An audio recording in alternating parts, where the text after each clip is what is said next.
So good morning, everyone, again. My name is Margaret Fisher. I am one of the organizers of the Plant Nova Natives campaign, which is promoting the use of native plants in Northern Virginia. And with me also is Barbara Toussette, who is the co-chair of the Audubon Society of Northern Virginia. And she'll be collecting your questions to ask our speakers, whom I will introduce one at a time. Before we start, just mention, as I did already, let me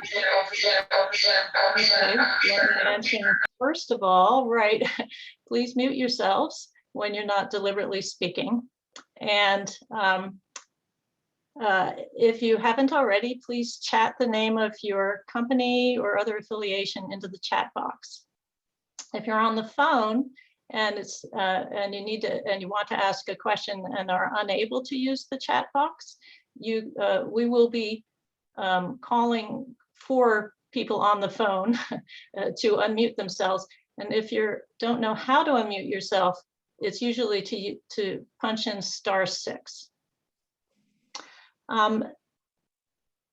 During our presentation, we will take questions at varying times depending on the speaker, so I'll let you know about that. But at any time, you can chat in any questions that you have. In between speakers, there'll be very brief words from our sponsors, meaning me and Barbara. But other than that, it will be all the speakers and your back and forth questions. So we'll begin with Lincoln Smith. Lincoln runs Forested, a 10-acre experimental forest garden site in Bowie, Maryland. He and his team test forest gardening methods with the goal of producing nutritious food for people and restoring a thriving ecosystem. Let's see, we got you muted, John. Okay. Lincoln designs forest gardens for a variety of clients, including homeowners, schools, and public park administrators. He holds forest-to-table events in the garden, featuring forest foods like acorn falafel. He believes human health is tied to ecosystem health, and he's going to be talking to us about edible native plants. So take it away, Lincoln. All right, good morning. Thanks for having me. I hope this will be of interest to you. And just a word about this format. I am the kind of person that really appreciates it if you have any questions along the way, if you'll chime in, whether by typing it in or even unmuting yourself. It helps me feel that there's actually somebody out there. By the way, at this moment, I'm sitting in Cody, Wyoming by Yellowstone, and I was very tempted to swap out the slide deck for the pictures from Yellowstone yesterday. But I suppose in the interest of consistency with what was advertised, I'll go on with the presentation about forest gardening. But yeah, please hit me up with any questions along the way. I will share my screen now, and y'all can let me know if it works. Let's just try this. All right. It's working. Okay, great. Seeing it in full screen there? Yes. Okay. Cool. Yeah. So just over in Bowie, Maryland, around about 3 o'clock on the Beltway, just outside of the Beltway, and been working on this for just about 10 years on this particular site. And forest gardening, for any of you that aren't familiar with it as an approach to landscape management, is trying to optimize two different functions of restoring a healthy ecosystem and producing food for people. It seems to be a growing trend. I have a lot of interest in this approach, and more so as the years go by, where people, at least for my own journey, I was planting native plants for a long time. Worked at Graham Landscape Architecture for 5 years now. It's let's see, Moody Graham, if any of you have run into those folks. Also worked with Kevin Campion of Campion Ruby. But planting native plants and trying to work on water quality, et cetera, is wonderful. And to take it one step further, one can ask the question, what are my connections to the ecosystem?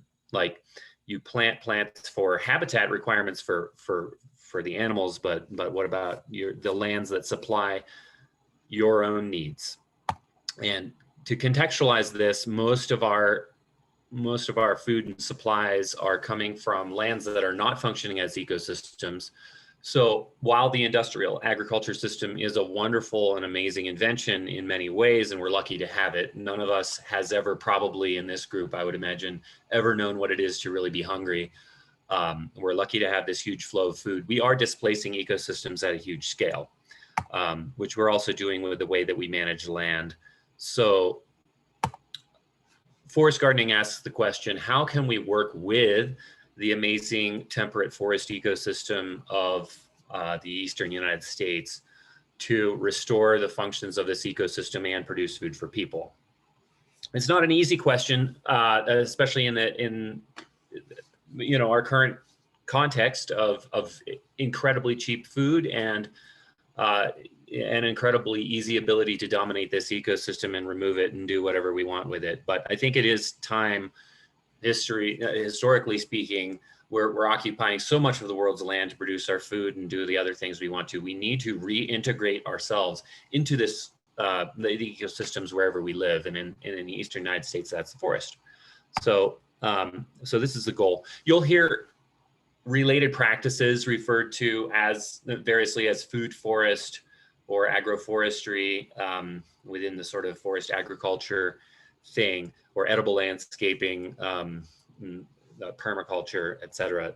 They have different shades of meaning, and you can ask me if you have any particular questions. But I think the goal in many cases is the same, that you want to restore, you want to base your plantings on the forest and also grow food for people. So during the talk, I'll give you a few examples from forested in Bowie and other sites that I've gotten to work on, and go into some of the plants that are performing the best for us in terms of the particular growing environment that I have. Probably some of you are working in similar environments. We're in the coastal plain on the eastern side of the city, so some of your soils will be a little bit different. Maybe you'll be in a slightly different climate zone, but hopefully some of my experience can be transferable to your sites. And for anybody that's interested, you're also welcome to email me. I have like reams of data that we've kept, such as what plants have performed the best for us, et cetera, which I'm happy to send to you. The site was that I've been working on, just by way of background on this project. It was a cornfield up until 2012 when we started the project, and we've been trying to restore it and start producing food. This is a wintertime picture looking down from a tree. It's a relatively flat site. We've begun with planting trees across the landscape and then layering in smaller plants as we go. We produce a range of different foods throughout the year. Couple of examples here. You see shiitake mushrooms here earlier in the season. That's American hazelnut, nettles. That's anise hyssop or agastache, which is a nice tea. This is a perennial kale. I will do a caveat here too, that you'll see non-native plants in this, like you saw an apple tree a couple of slides ago.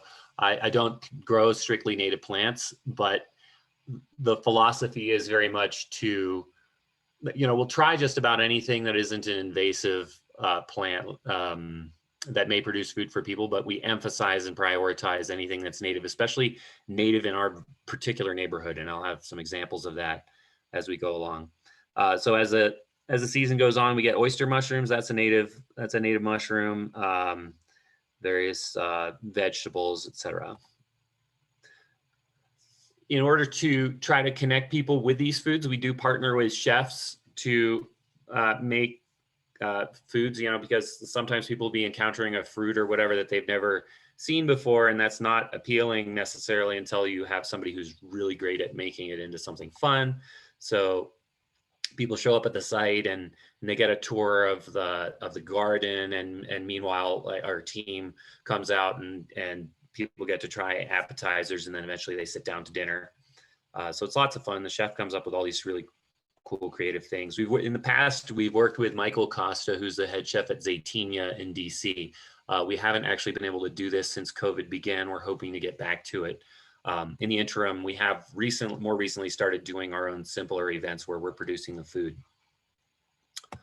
There's shiitake mushrooms cooking. Acorn falafel, as was mentioned in the intro. Acorn is something I won't harp on too much, but I could give a whole talk about it. Acorns were a tremendously important food for the Native Americans everywhere oak trees grow. And that includes, I believe, somebody may know better than me, but something like 60 different species native to the lower 48, all of which are edible, some of which are much easier to process into food. The acorn itself is bitter, and you have to grind it and leach the tannin out before it becomes edible. But at that point, it becomes a tremendously versatile and delicious food. And it is produced in a quantity per acre that you're all familiar with.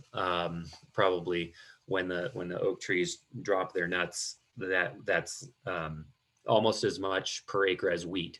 So it represents a really important and useful part of the potential for forest-based foods to contribute to our food supply in a serious way.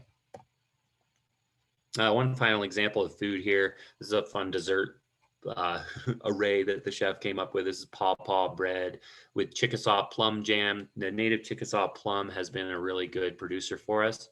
That's a native passion flower, which is a nice edible, a hackberry ice cream, and acorn granola. So it's a good time, and it is amazing how much food forest-based agriculture can produce. So next, I'll go into a little bit about how I tend to design these spaces, what things I'm thinking about. And again, along the way, I do welcome your questions or queries about any of this stuff. So just let me know. Yeah, I've gotten to work with a variety of different municipalities, local governments on designing these edible parks, which has been fun, and it provides its own challenges compared to other growing situations. Notably, parks administrators are very interested in sight lines through the space, so it can't be quite as lush and crazy as I tend to like to design, but it works. And so like Hyattsville has been a really nice, forward-looking municipality, and the mayor of Hyattsville, like, actually, she's now the former mayor. She's moved on to other things, but her vision is like, okay, so like a little neighborhood park is not going to feed the city of Hyattsville, but it will give the children growing up in that neighborhood a chance to have that experience of picking some of their own food straight off the plant, and like growing up with the assumption, like, yeah, of course, fresh produce comes off of plants. If I want to grow some when I grow up, I'll do that. And so we've gotten to do several of these parks in urbanized areas where there isn't a whole lot of green space, and so Hyattsville is working toward having one of these in every ward as a local amenity. So yeah, former mayor Candace Hollingsworth and her team, really fun to work with. And you can stop by this place, by the way, Emerson Street Food Forest. It's on Google Maps if you want to stop by there. There's usually something fruiting, and you can go try some fruit.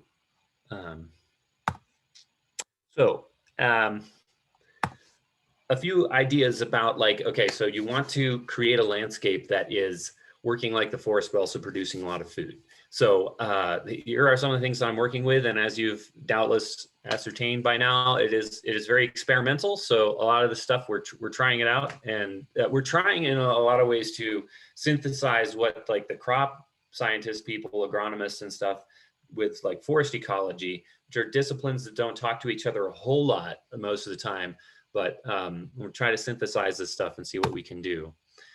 So clearly the land around here, any piece of land, even a parking lot, will turn itself into a forest if left long enough. And we stop that process to produce our food. For the most part, we remove the forest from the landscape and till and mow and spray to stop succession. So we try with forest gardening to work in the sort of mid to mid-late succession phase of the forest to clear up. You can grow certain crops in the dark shade of a very mature forest, but many forest gardeners like myself, we tend to look at this sort of mid-successional phase of the forest as our target, and we do thin the forest or thin our existing plantings as it goes along to try to keep light coming into the lower layers so that you can continue to grow those berry crops and other small things, vegetables that need some sunlight. So when you hear forest garden, it doesn't mean an existing necessarily a dark full shade in the canopy layer. The way you might imagine. There are things you can do with that to produce food in that type of environment. But it's interesting, you may be familiar with Sam Droege as a local expert in native bees. He's mentioned, and others have observed this too, that in the eastern forest region right now, one of the rarer habitat types is this early to mid succession forest. We have some more mature forest having regrown since the push westward with agriculture, and a lot of the farmers left the land.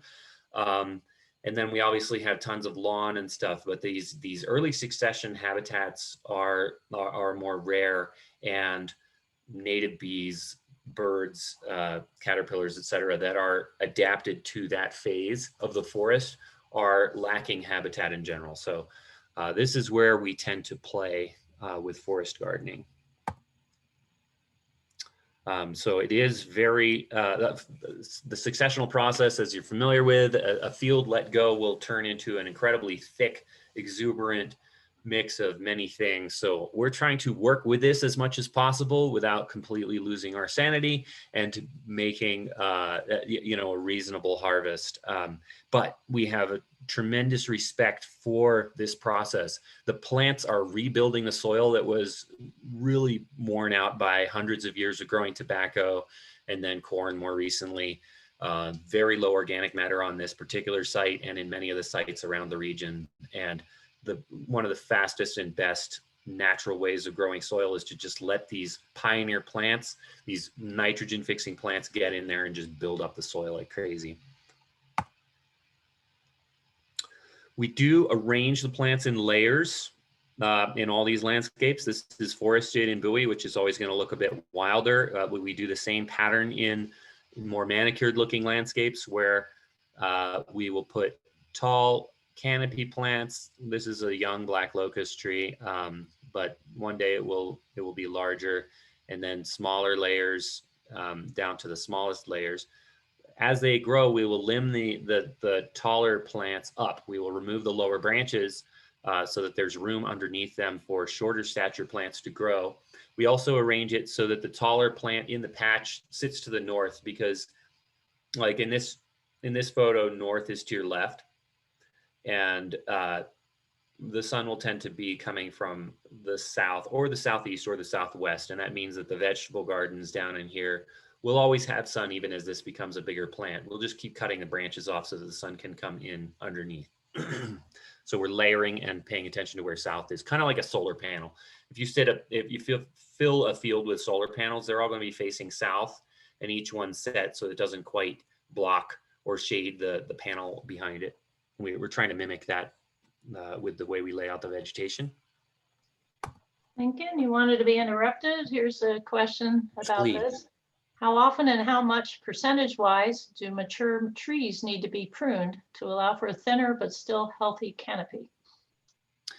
Excellent question. I can share in more detail, but roughly speaking, you need to come up with a compromise. If you're starting with a blank slate, like an empty site, I planted my canopy trees like this pecan tree or oaks and things like that at a 40-foot spacing.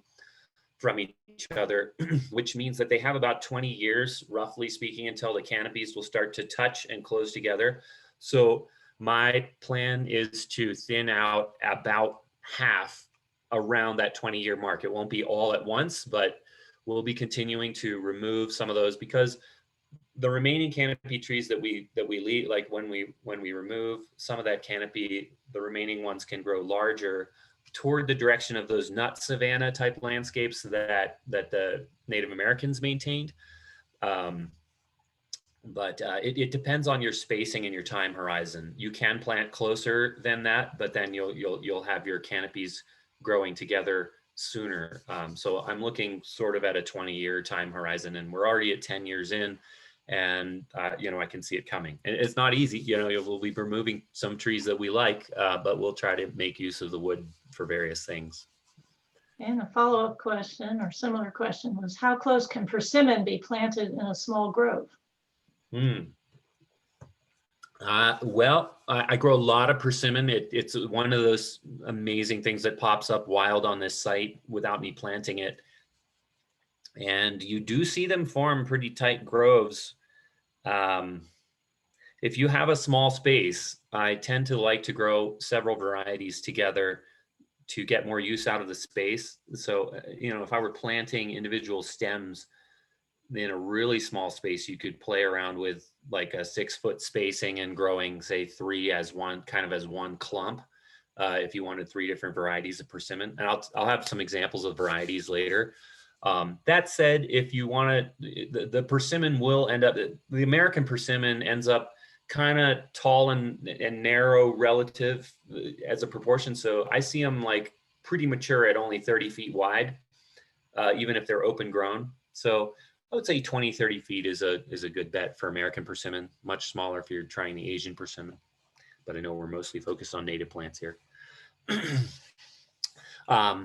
Thanks again for the question. I also have like a bunch of diagrams of like potential planting patterns that you can use, and then the thinning plan as you go through. If any of you are interested in that, I'm happy. My website is forested.us, and you can find my contact there. So here is an example of this layering. Again, it's young, but this pecan tree, if any of you know this plant, it's almost native here, native a little bit down south, but global warming, this may be, things tend to move north. So I tend to look south for my plants more. So I don't grow sugar maples, for example, because we're at the southern end of their range, and it doesn't seem all that likely that things will be hospitable for them throughout their life. So that's something you all have to make your own compromise about. But anyway, there are northern fruiting pecans. This will become an enormous tree one day if it's happy, which they seem to be so far. So this is planted as the canopy tree of this patch. This is Chickasaw plum, Prunus angustifolia, I believe. Nice, like consistent fruiting plum for us. Not going to get a whole lot bigger than what it is now, maybe 20 foot tall and wide. There's high bush cranberry there, Viburnum trilobum, which, it's like cranberries. Is kind of a nasty berry to just eat straight, but with sugar it makes a very nice cranberry sauce, just the same as the regular cranberry. And then there's some American hazelnut. So and then out front there's veggies back there. So this patch has plants of a variety of different sizes growing together. You can see how close these are together. I generally say, like, I wouldn't plant another pecan tree just like 10 feet away right here, but this is occupying a different niche. This is the understory layer. So as this continues to grow, we'll remove the lower branches. It can drop the nuts down on the ground for us to harvest, and this can grow in the understory layer, but with sunlight in, because of the southern solar orientation I was just mentioning. So it's an example of a layering of a patch. I will have a bunch of examples of some of the fruits you might enjoy trying to grow, but I would first like to emphasize some of the supporting functions, which in many sites includes soil building, as I had alluded to. We have tried to make a collection of as many of the native nitrogen fixing plants as we can. Red clover is not one of those, but it is a widely available, affordable seed. So we do, like across a 10-acre site, it's easy to buy. You can afford seed of nitrogen fixers like these two. The partridge pea is a native plant, and it's one of the most affordable native plants that you can buy the seed for as far as nitrogen fixers go. So, and I do love it. Some of the nitrogen fixers, like, you know, you name it, like Baptisia or Maryland Senna, et cetera. Great plants, but they're going to be really deep rooted and difficult to remove if you ever want to. So you got to put them carefully in the landscape.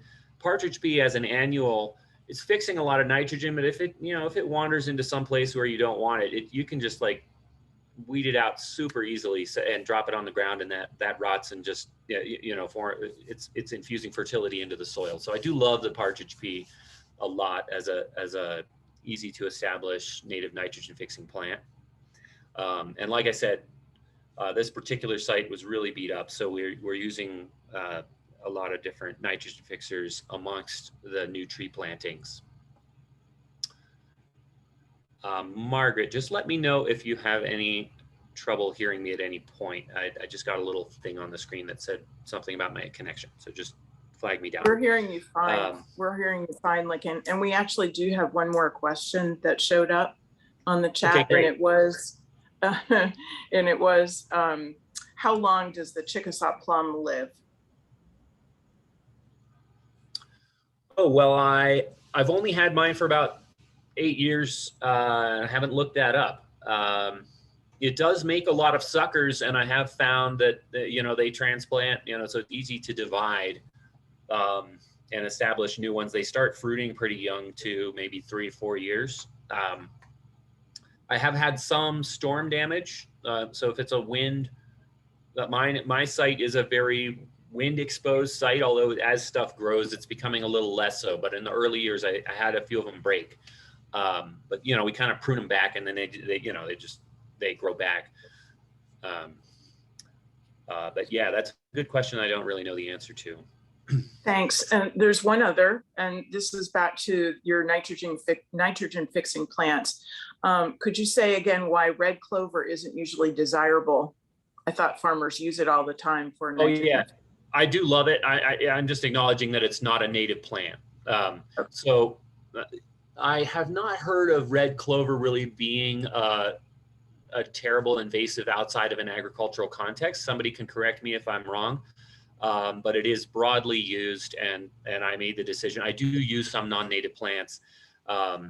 I expect this thing to be here for the first 5 or 10 years. We do still have some as stuff has grown up, but as the shade fills in more so, it will have done its job as the soil becomes richer. Actually, both of these plants, all of the nitrogen fixers, they tend to play their role for the first kind of 10 to 40 or 50 years in a landscape to build up the soil. And then in a more mature forest, you just don't find as much of that. So we will maintain certain numbers of like nitrogen fixers, especially the trees and large shrubs in the long term. But this is sort of a temporary cover in the bright early sun, early years to just build up that soil as fast as we can. But no, I love red clover. It's just not a native plant. White clover is also, I mean, that's almost ubiquitously naturalized. So you could call it an invasive, but you know, it's mostly invasive in the context of human disturbance in our lawns. You know, so I don't know. I have white clover in my lawns, and I'm kind of glad to have it there. Every time I mow it, it's adding a little bit of nitrogen to the system, but there you go. Here's a non-native plant, so I won't harp on this too much, but comfrey is a neat plant that accumulates minerals from in the subsoil. You can see it's been all eaten. Whenever I rotate my ducks into a new section of the forest garden, like they rotate their pasture around, they go find all the comfrey, and then they eat it all up, and they eat all the most rich leaves, like the same leaves that are like they love eating clover, for example. the things that are enriching the soil are also their favorite. So they eat that and then they go run around and poop it out elsewhere, and it's all helping build up the soil. And the comfrey will grow back just fine. By the way, I grow, if you do want to grow comfrey, there is one called Russian comfrey. It's a hybrid that is sterile, doesn't set seed, so it's less risky in terms of naturalizing. Stays where you put it. Here's two native support plants that I love. False indigo bush, not to be confused with baptisia, which is also called the false indigo. This is Amorpha fruticosa, I think. It's going to be about a sort of an 8-foot shrub. Great nitrogen fixer, great butterfly attractor, pollinator support. And you can cut it to the ground from time to time and it'll just spring back up. Pretty nice in the landscape too. The bloom time is very short and the blooms are fairly subtle, but a nice, nitrogen fixing native plant. And then there's 9-bark, which you're probably familiar with. Super insectary. The native bees just seem to love this thing. I see them on both the, whatever it is, purple robe or whatever the cultivar is, but it's fun.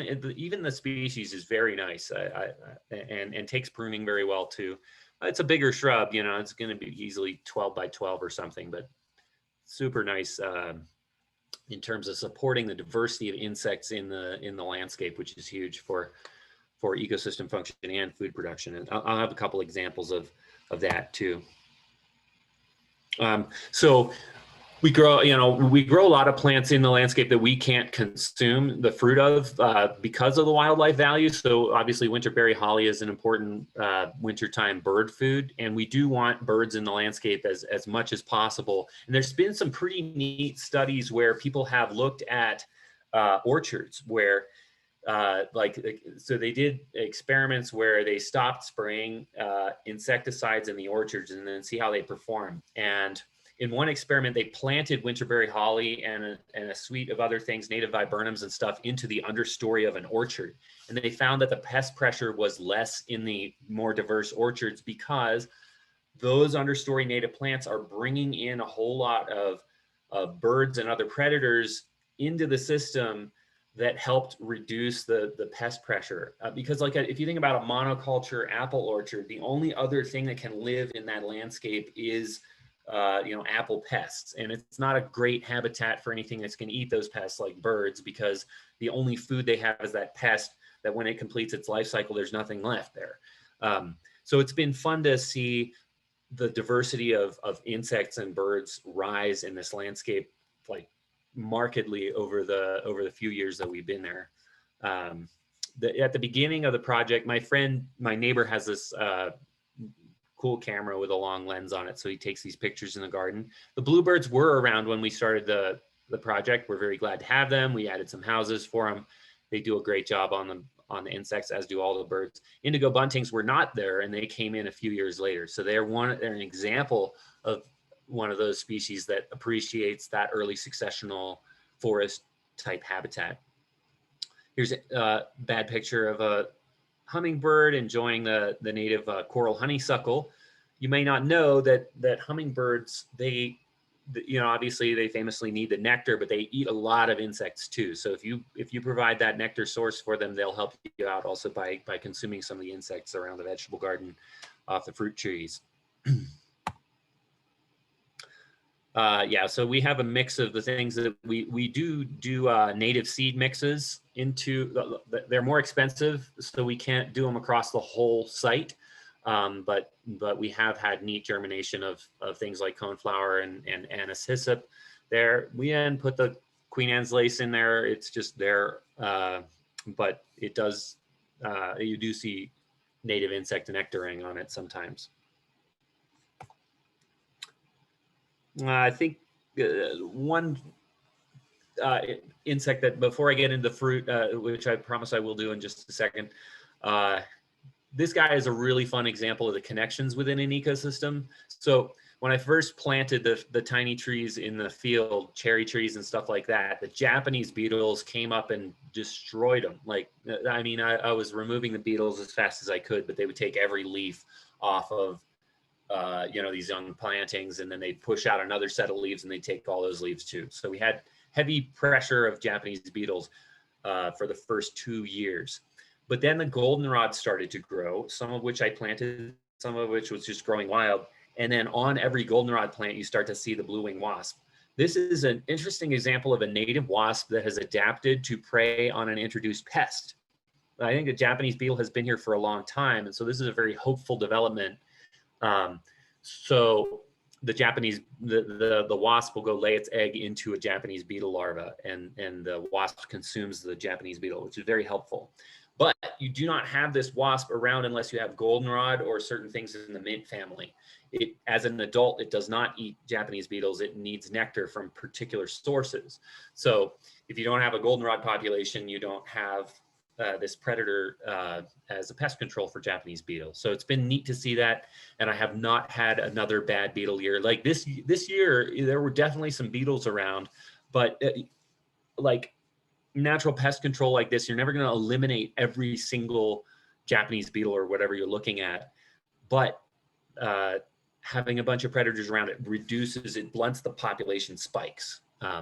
So it's probably not news to any of you, but like the more the diversity of native plants around, the more diversity of insects, and the less likely you're going to have a plague of this or that insect, especially in a nose spray type of situation.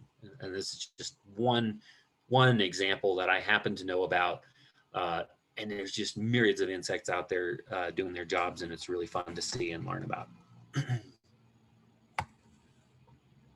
It's been fun to see these guys come in. Maybe you know the assassin bug, wheel bug. These guys have a variety of different habitat requirements, and they don't like mowed lawns and clean landscapes too much. But if they have the right types of vegetation, they come in and start eating your pests. Here you can see one of the spiders that lives out there. This was in the earlier years when the trees were quite small, but it's fun to think, like, if you're a pest insect making your way across the landscape, you're reasonably likely to get eaten by one of these spiders. Here's a wolf spider. I believe that's a wolf spider anyway. You can see the little baby spiders riding on the back, which, you know, it's creepy, but they're very useful to have around the landscape, and it's just been fun to see more and more of these things coming in. As well as tree frogs moving in. You hear them start to sing as soon as you have a few drips of rain. The ducks also help with pest control. They're especially good on slugs. So if anybody has slug issues, you know, let some ducks run around. They'll probably stomp on your hostas a little too much, but they do eat slugs. Less on the plant geekery side though, but I do find that with forest gardening, if you do have clients that are interested in this, an early question you want to ask is, who are the people who are using this, and what do they want, and how are you going to make this a fun environment for them? Because I think, you know, personally as a plant geek, a lot of people come to it with the plant geek side in mind first, and then, but over time I've realized that the people are really if you had to choose, they're the more important and the more difficult some ways side of the equation. Like, you got to put a lot of thought. If you're going to have a big forest garden, it needs people in it and in eating the fruit, especially, I mean, people in our society today, we have this weird culture where people can walk right past a fruit tree that's full of fruit on the street on their way to the grocery store, because they're not familiar with like eating fruit off of a tree. It's a weird time. But people are readily re-educated, and especially kids, and we've had a total blast having, you know, a huge range of different groups of people out to the forest garden. It's a very important part of this type of landscape approach. This is inoculating shiitake mushrooms. Won't go way into this right now, but we do have, sadly, a lot of white oaks dying off around the DC area. And so I have been able to, you can't have a totally dead tree. It's got to be still alive when they take it down. But like the tree services all over DC are removing oak trees all the time. And if you contact them, you can sometimes get the right sort of wood for growing shiitake mushrooms. This is Acorn Harvest. Some of my kids and their friends and their cousins. Yeah, kids are great for labor like this. Okay, so in terms of a couple of examples, I'm just watching my time here. 7:40 in the morning now here in Cody, Wyoming.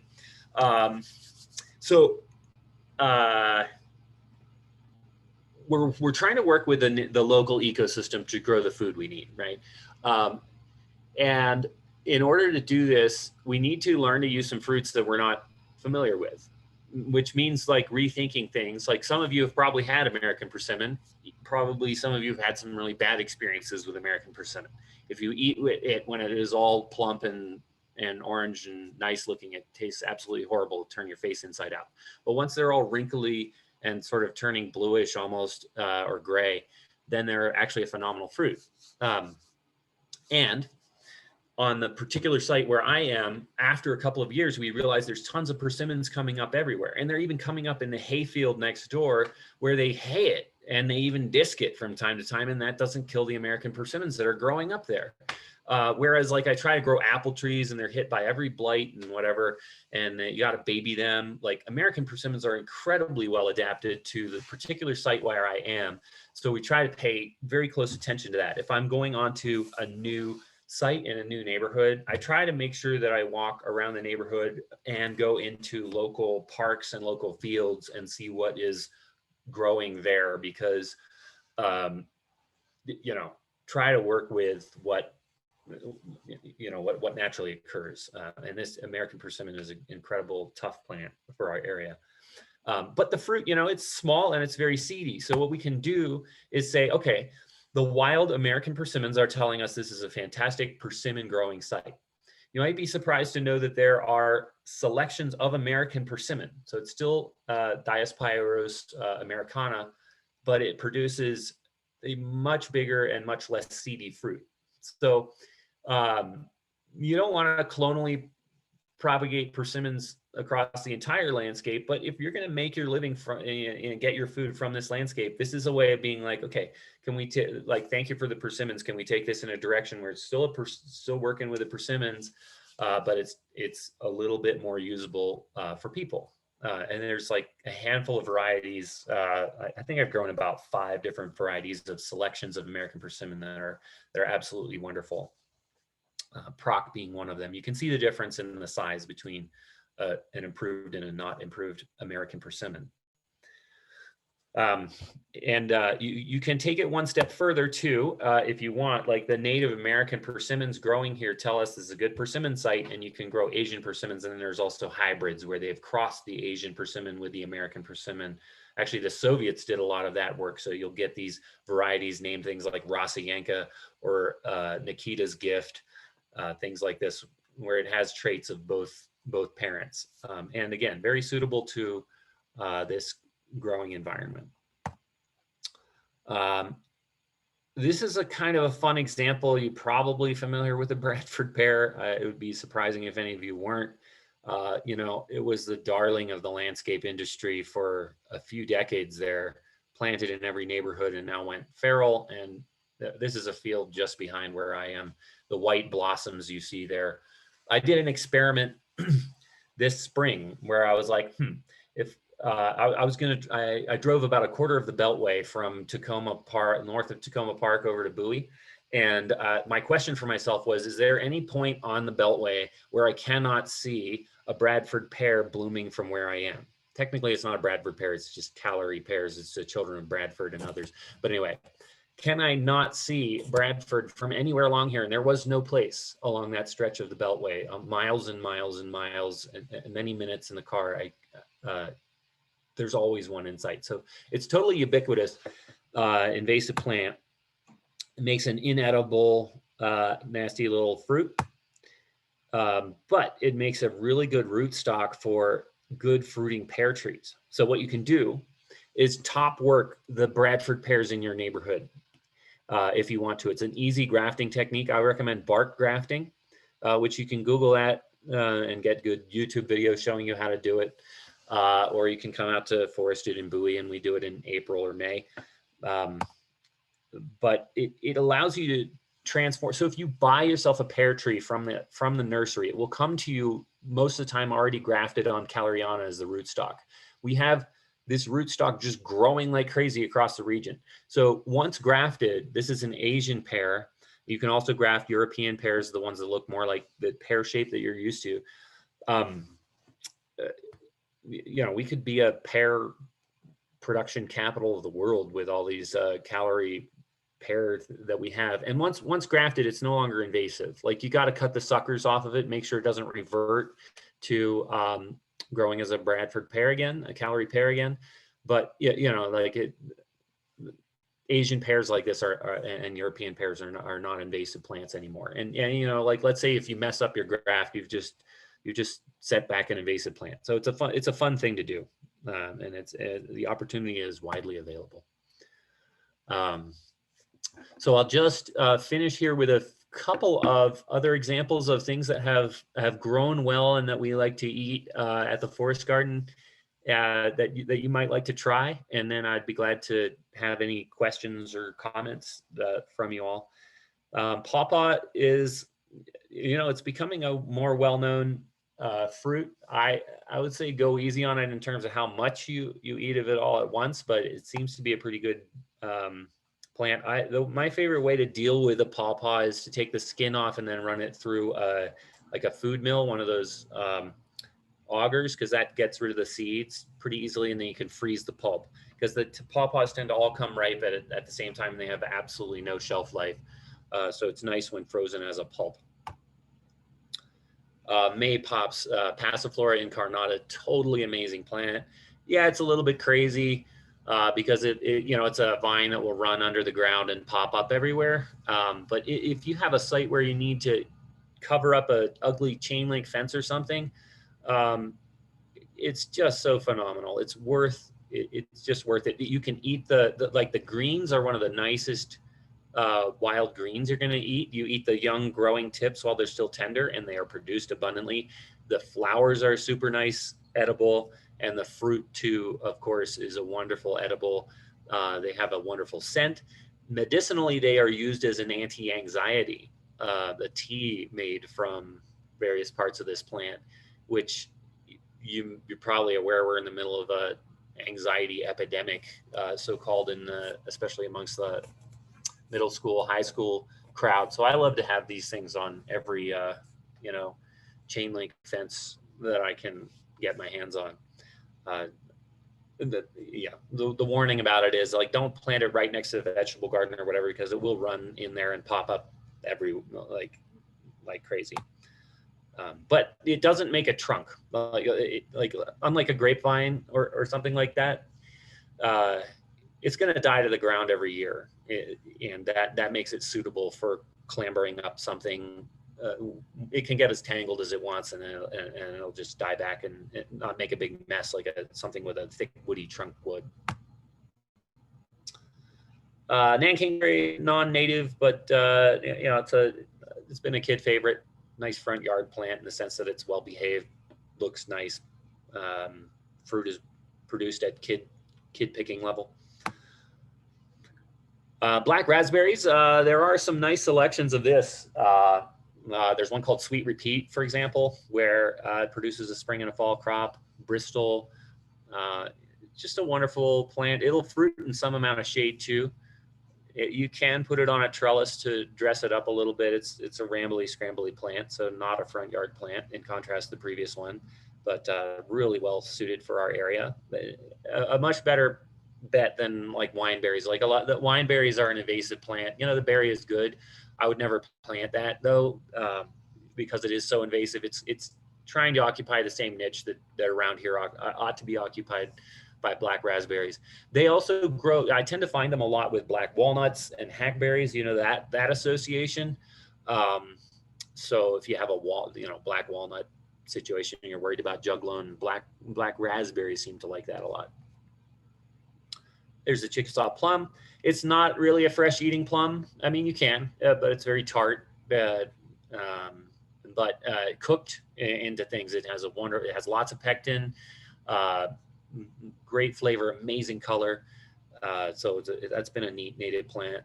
Never has any of the issues that plague all the other plums that I've tried to grow. The European and Japanese kind of plums, they always bloom too early and get frosted, or they get brown rot or whatever. So I like the native Chickasaw.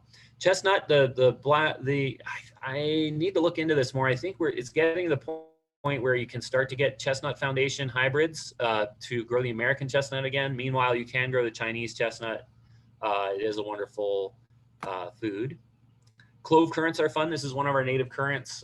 Maybe it's a Midwestern native, but pretty close to native around here. Can fruit in the shade. Wine cap mushroom is a native mushroom that is very easy to grow. You just grow it in wood chips. So if you want to get started with one mushroom, wine caps are super easy. You just buy a bag of the spawn. Field and Forest is one supplier. There are others. You just buy the spawn and you mix it up with fresh wood chips from your local tree guy. And, there's a couple other things to it, but very easy to grow and then propagate your own wine cap mushrooms. There's some shiitakes fruiting. Again, the forest garden is in Bowie, Maryland. Glad to have you out anytime if you want to stop by, try different kinds of weird fruit that we're growing. I just gave you a little taste here, but we're open every Friday and Saturday for volunteering, and have various events. The website is right there, and I would be glad to have any questions if anybody has any questions they'd like to ask. Lincoln, there was a request for a link to your tried and true species. Yes, I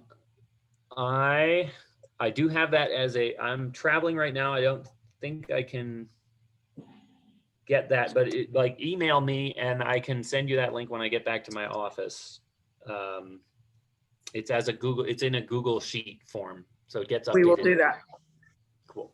Great. Thank you. Anyone else with questions? People on the phone? If you have a question, why don't you just unmute your line and ask?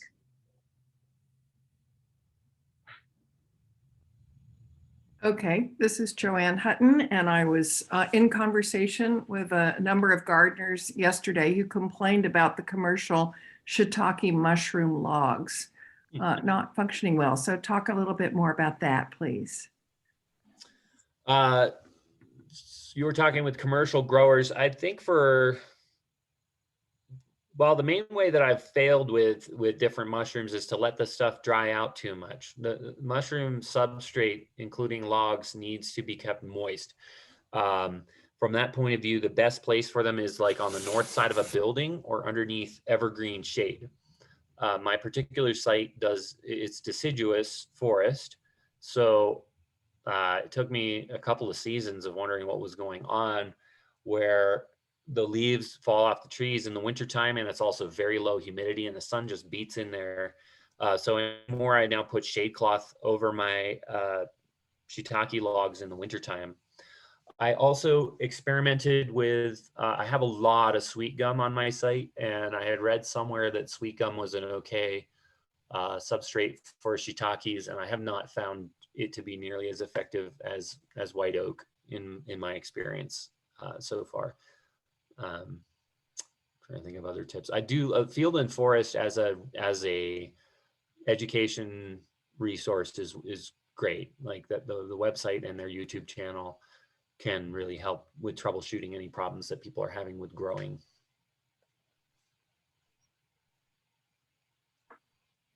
Great. And here's another question. Any of the fruit trees self-pollinating for small landscapes, or do they need to be planted in multiples? Some of them are self-pollinating. I won't go ahead and list off the top. But as I kind of mentioned before, like pawpaw, for example, you definitely need 2, maybe even 3 different varieties is a good idea. And I like to grow that as a clump. Pawpaw likes to form, a thicket by its own suckering anyway. So it's very comfortable growing in close proximity. So you can grow 2 varieties as one clump if you have a small space, and that can pretty well solve the issue. You can even, have a multi-variety tree if you're very pressed for space to achieve that cross-pollination that you need. Right. And here's another one. What is the process for removing the tannins from acorns?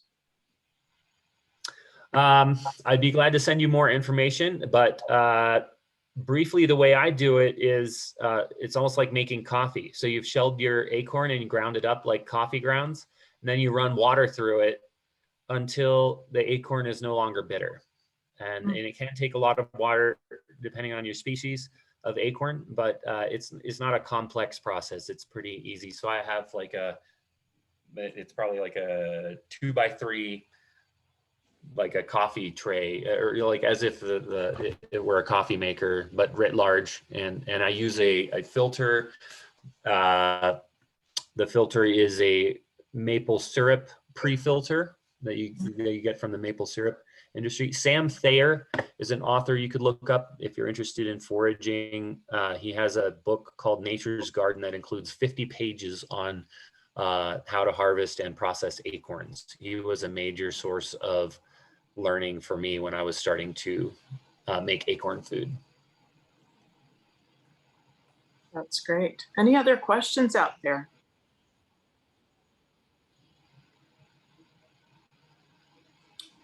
Yeah, Lincoln, I have a question. I know you've talked about soil building, but could you kind of like talk about the process of having a cornfield and then when you start planting trees and like what that process looks like? Do you just let it go, chop and drop, and then plant and then mulch around? Or are you just going out there and planting the tree and hope that it like outcompetes everything around it? Thanks. Thanks for the question. I appreciate it. I do baby my trees when they're small. Not everybody doing this does that. Like, Mark Shepard likes to say he doesn't take care of his plants at all. Yeah, that's one approach. But I tend to give a lot of mulch to my plants and some compost when they're getting started. Of course, once a tree is established, it becomes much lower maintenance. But I get free wood chips, as many as like 10 big loads a year, and spread that around the site. So that's been a huge part of building the soil too, and make like this highly competitive early successional environment.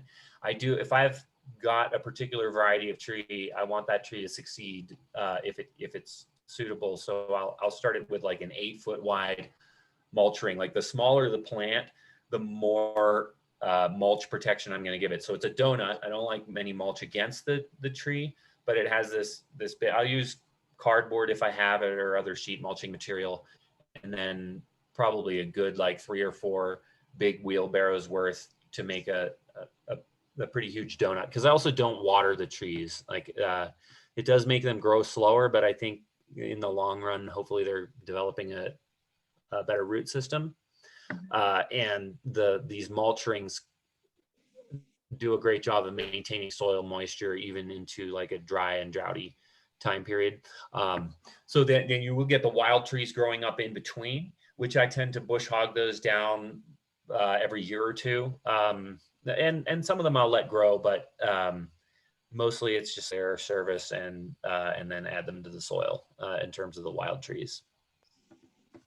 Can I just ask actually a follow-up question? Because I'm all about the wood chip. I love it at my house, but it's not pretty, so people don't like it in their gardens. But a lot of times I try to sell it to people for their backyards because I think it's just amazing. It's so easy to plant in. I barely have to do any weeding. I just think there's so many benefits. Have you come across any negatives? Because I have like the world to say about it, but a lot of people I can't get people on board. So how do you get people on board? And have you found any negatives to a lot of people worried about termites and things like that? So. Well, I wouldn't put it right against the house, I suppose. But You know, it's funny, they pushed back my kids' school. Like they didn't, we had to do the play, you know, it's a small school, the low budget, and we wanted to just redo the playground. And my tree guy, you know, I've known him long enough. I can be like, can you give me some of your nicer stuff? And some people, you know, on the committee were like, oh no, we need tumbled dyed chips or whatever. Maybe we should put rubber, like recycled, you know, tires down or whatever. We ended up putting down the wood chips, and like people were fine with it after a short amount of time. Yeah, it has a few sticks in it. Maybe the kids get a few splinters, but I don't think they really did. And you know, just like a couple of days or weeks after install, it just like it looks, people accept it in my experience. Now that's not everybody. Like some people are extremely particular about things, but I don't know. I guess I just try to sell the benefits, and then you can pick and choose your load a little bit once you know your supplier. There's a place for summer chips and winter chips. You're probably familiar with like your summertime chips where you have a lot of green material, like it's chipped up a lot of leaves. That's going to break down a lot faster, add to the soil a lot faster, and have a lot bigger nitrogen component. So I like that if I'm feeding the soil. But if you want it to hang around and break down slower, like I don't like wood chip paths personally because they just rot down too fast. But they can be fine if you're willing to renew them every year or maybe 2 years at the most. But your wintertime chips where there's less of that leafy material and it's more just like big branch material and even trunk material, that wood chip persists a lot longer, doesn't rot as fast. So you can kind of pick and choose between different loads that way. Lincoln, here's a question from Karen. Is there any fear of bringing in invasive pests with wood chips from unknown sources, like using chip drop? Yeah, sure. There is a risk there. Same as you risk bringing in herbicides by using leaf grow, or, I mean, I've had wood chip loads where it was like just full of Christmas lights. That was really fun.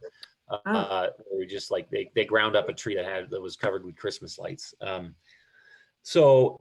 Yeah, that's a good point. There are some downsides there, but it's been pretty rare to have issues with that. And I do know, we bring in straw bales to mulch the vegetable gardens with, and we do sometimes get like weed seeds in the straw, or like it mostly just the grass of the straw, whatever it was, like that has taken off and like grown in the vegetable gardens sometimes. Yeah, I don't believe I've had the experience of having an invasive come in the wood chip pile. Yeah, you certainly, like, I collect neighbors' food scraps, and you'll get the usual suspects like squashes and stuff growing up in there sometimes. But no, not too much bad experiences that way. Okay. Thank you so much, Lincoln. That was just fascinating. It was all new to me, and sure a lot of it was new to our professionals on the line. So I really appreciate that. If anyone has any further question for Lincoln, he's on vacation in Yellowstone, but maybe chat really quick to him in the chat box fast before he logs off. Now, right before we move on to Missy Fabel's talk, I'm just going to say a few words about the Plant Nova Natives campaign. We depend entirely on the professional landscaping community for the success of this campaign, because as you've noticed, most people don't do their own gardening or planting. So thank you all so much for joining and in your interest in this today. We want to support you in any way that you need.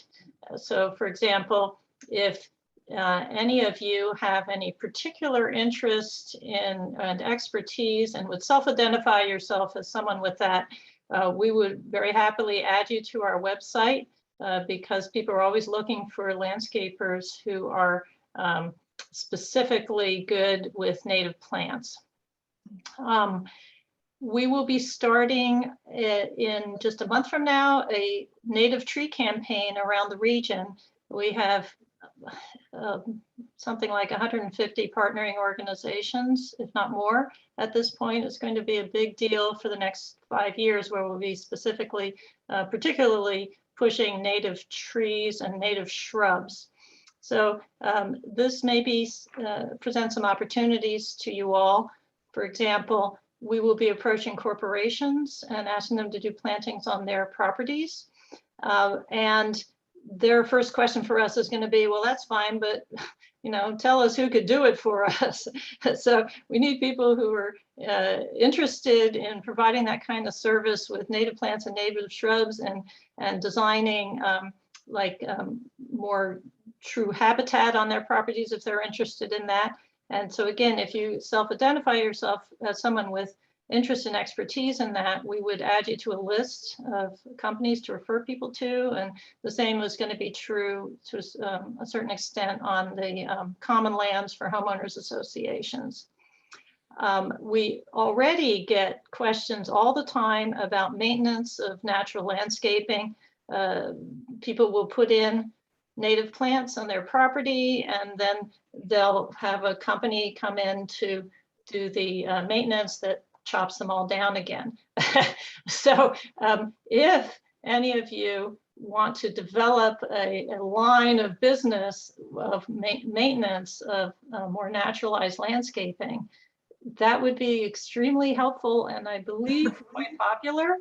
So let us know if you're doing that. And if there's any way we can help you with that, connect you to people who might be able to perhaps do some training for your workers, for example, and we'll put you on the website.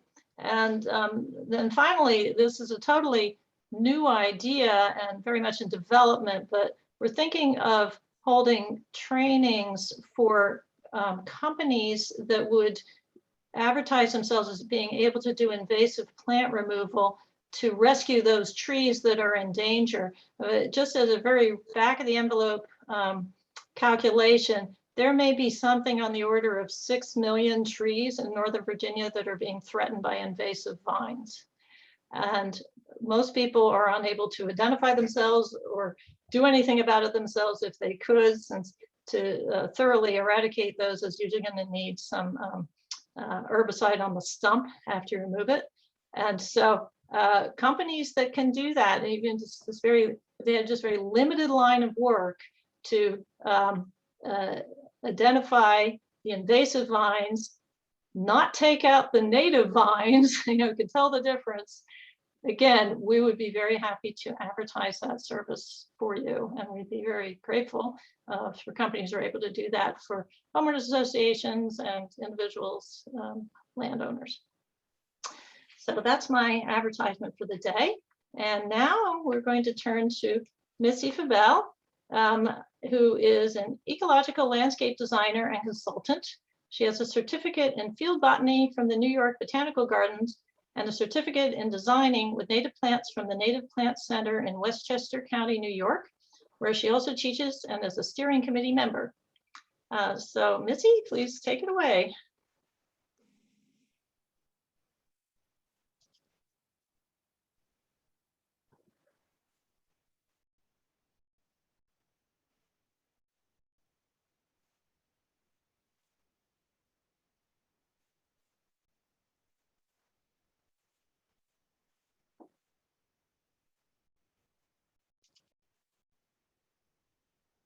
Missy, you are muted.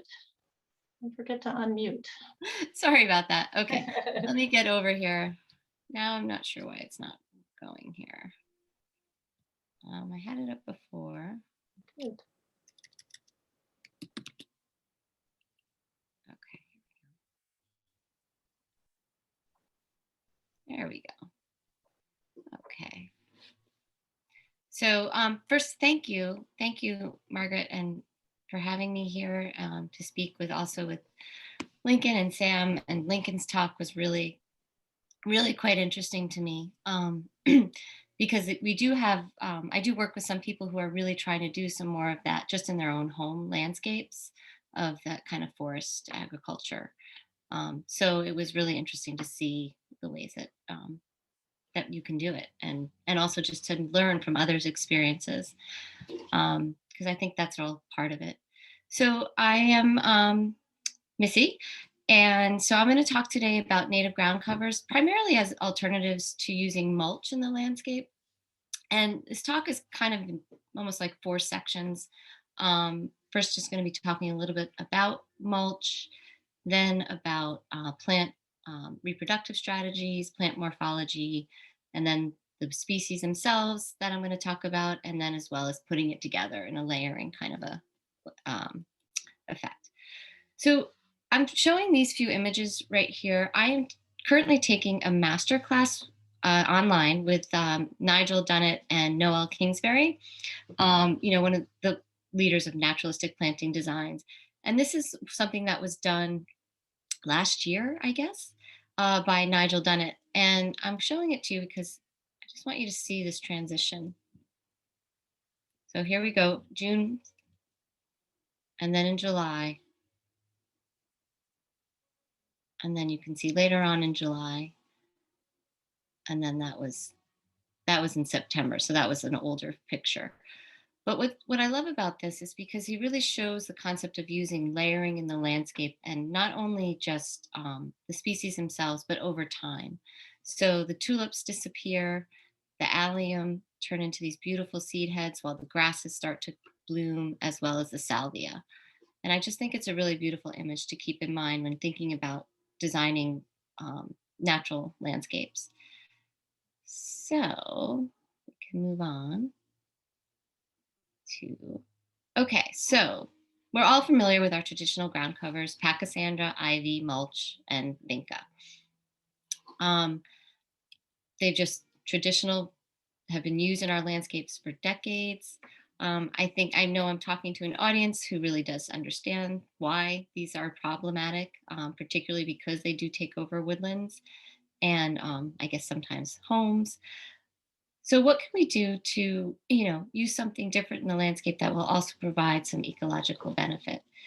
Okay, so then there's mulch, and people use mulch, and I have to tell you, I used to love mulch, and I would love going to our local recycling center. I would go in the early morning with my pitchfork and my bucket, and I'd dig in, and it would smell, and the warmth, it was just wonderful. I'd bring it home, I'd put it in my garden, and I'd think, I've done a great thing. This is awesome. But I would do it kind of almost every year for a while. So mulch requires continual input and output. Landscapers apply it in the spring, as you can see here, and then it really does get blown away. And then, of course, there's the ubiquitous mulch mountains, which everybody knows is not good for the trees. So I want to just kind of started to like a few years ago, when I was also kind of running out of room in my own home garden, started to rethink the use of mulch in the landscape and start to think of it as a temporary solution. Because for a new installation, it definitely plays a role in terms of weed suppression, as well as soil and water, moderation. But in the long runs, I definitely prefer plants. Going back to those earlier images I showed you of those plants together, the other thing I just want to mention is that traditional horticulture has really mostly used mulch as kind of a way to separate plants. But again, weeds still come through. And instead of having plants as islands, I like to start to think of plants as communities of plants. So mixes of plant species together. So on the right, you'll see some more images of this. This is a garden I did at our local high school. It was a courtyard garden, and it was my first attempt to try to put together some of these practices I had been reading about in terms of ecological gardening design. So here you can see on the bottom is some foam flower. Way back in the distance is some golden groundsel, or Pacra aurea. And these little clumps here, this is all columbine coming in. And you'll see another image of this later. Oh, there it is. So there you can see succession of time. This is early spring. And then later on in the later spring, this is when the columbine has started to come up. And I'm just going to change something here because I can't see my slide. Hold on one second. Okay, the columbine has come in, and the Pacra has now faded, the tree is leafing out. So it's, again, thinking about plants in terms of temporal as well as not just seasonal. Okay, so of course there's deer. I imagine the deer pressure is, I know it's just as great in the mid-Atlantic as it is here in the Northeast. Um, it's a huge problem. I think just like you were talking about, Margaret, about having companies that can help with like invasive species management on the grounds, or just, taking care of, saving those trees, because we've got the same thing going on up here. The deer are definitely a part of the problem. And I don't have a solution. I don't know if it's lobbying your local governments to allow more deer hunting. Obviously, there's mechanical means of like deer exclosures that you see up here. But to get that regeneration of the woodlands without building your own forest like Lincoln does, we really need to think about how to manage this problem. I know people are thinking about it, but it's just still not enough. So I just want to put that out there. A lot of the plants that I'm talking about for ground covers, I try to choose ones that are more, or I should say, less palatable to deer. But as we all know, with deer, there are no guarantees. Okay, so this is kind of where I want to just talk about plants and plant reproductive strategies. And basically, when you're thinking about putting ground covers into your landscape, um, you have to start to think about how they grow and compete against each other, basically over time, as well as in the beginning. And we're going to get a little bit more into this. So these images are by Larry Weiner, who I'm sure some of you or maybe have heard of. He's out of Pennsylvania. He does a lot of meadow design, though these are images of woodlands. But the idea of woodlands and meadows and the layering that happens in those ecosystems naturally is something that he's really studied and worked to try to for his clients. Okay, so reproductive strategies. So ecologically, a plant wants to reproduce itself. That's what it wants. Horticulturally, we have some different ideas of how a plant should function. But for plants, they want to reproduce themselves, and they do it primarily by three ways. And I'm putting them here because I think it's important to understand what's happening below ground as well as above ground. So there are rhizotomous plants, those that spread by underground rhizomes. There's stoloniferous plants that spread above ground, such as strawberry is a well-known one, which we'll talk about a little bit, and then seed. So in this slide, I have bolded or put in bold type geranium and symphotrichum, blue wood aster, because I just want to also get the point across that some plants have multiple strategies. So here you can see the flower of the blue wood aster. Here you can see the rhizomes, and then here you can see the seed heads, which are wind dispersed, those fluffy seed heads. Now, getting back to that school garden, I planted this because I love it. And it's enclosed, so nothing is eating it. And we decided to leave the seed heads up. The next season, we had blue wood aster everywhere, because not only was it really happy in that environment, there was some factor that it loved. It was spreading by rhizomes and by seeds. So again, if I had known that beforehand, I probably would have chosen a different species. Then there's also biennials, which I think probably most of you are familiar with. So cardinal flower and blue lobelia, basically those are plants that create a rosette 1 year. They have almost a 2-year life cycle, send up a stalk, and then produce seed. And that you'll see an image of that. So here's just again, just to kind of go over rhizomes, just to show you some images. Geranium is one that spreads by rhizomes. These are just examples, but we'll get into the different species a little bit. And then obviously strawberry, as I mentioned, roots along, finds a gap where it can put down roots and then forms new plants. And then there's seeds. We're all familiar with seeds. You can see the seeds above, that's columbine. And then the seeds below are from bloodroot, and they have elaiosomes, which are fatty appendages that ants actually use. They actually get the seed for the fatty appendage, and then they feed it, bring it back to the nest and feed it to their young or eat it themselves. So for seeds, there's basically 3 methods of seed dispersal: wind, gravity, fauna, and insects. And I kind of like this idea of allowing plants to kind of self-sow in your garden, because I think it does add some dynamism to the space. And again, it's, if they seed in where you don't want, they're young, they're relatively easy to just take it right out, give it to a friend, or put it in the compost pile. So of the three, the seeds are the ones that are most genetically diverse. So rhizomes, you're creating new plants. They're basically clonals. Same with stolons. So having all three is kind of an interesting way to put things together. And here's an example of the biennial again. You can see the basal rosette of lobelia, and that overwinters. And then the second season comes a flower stalk. Similar, as we all know, to garlic mustard. But what's kind of neat is that these basal rosettes remain evergreen over the winter, or semi-evergreen. So this is also a slide that I imagine some of you have seen before, but I really love this image. This is a system of root systems of prairie plants.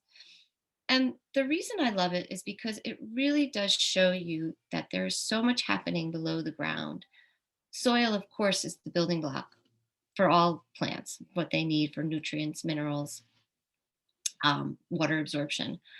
But the way the plants access these minerals through their different root systems, I think really is kind of fascinating to see that there's all of this going down below. So you've got some plants that might be small but have huge fibrous root systems. You have tap-rooted plants. Here's an insert of a taproot. Dandelion is a classic taproot. It's a fibrous root system. And over here, this little area here, this is actually turf grass. And you can see how shallow the root system is.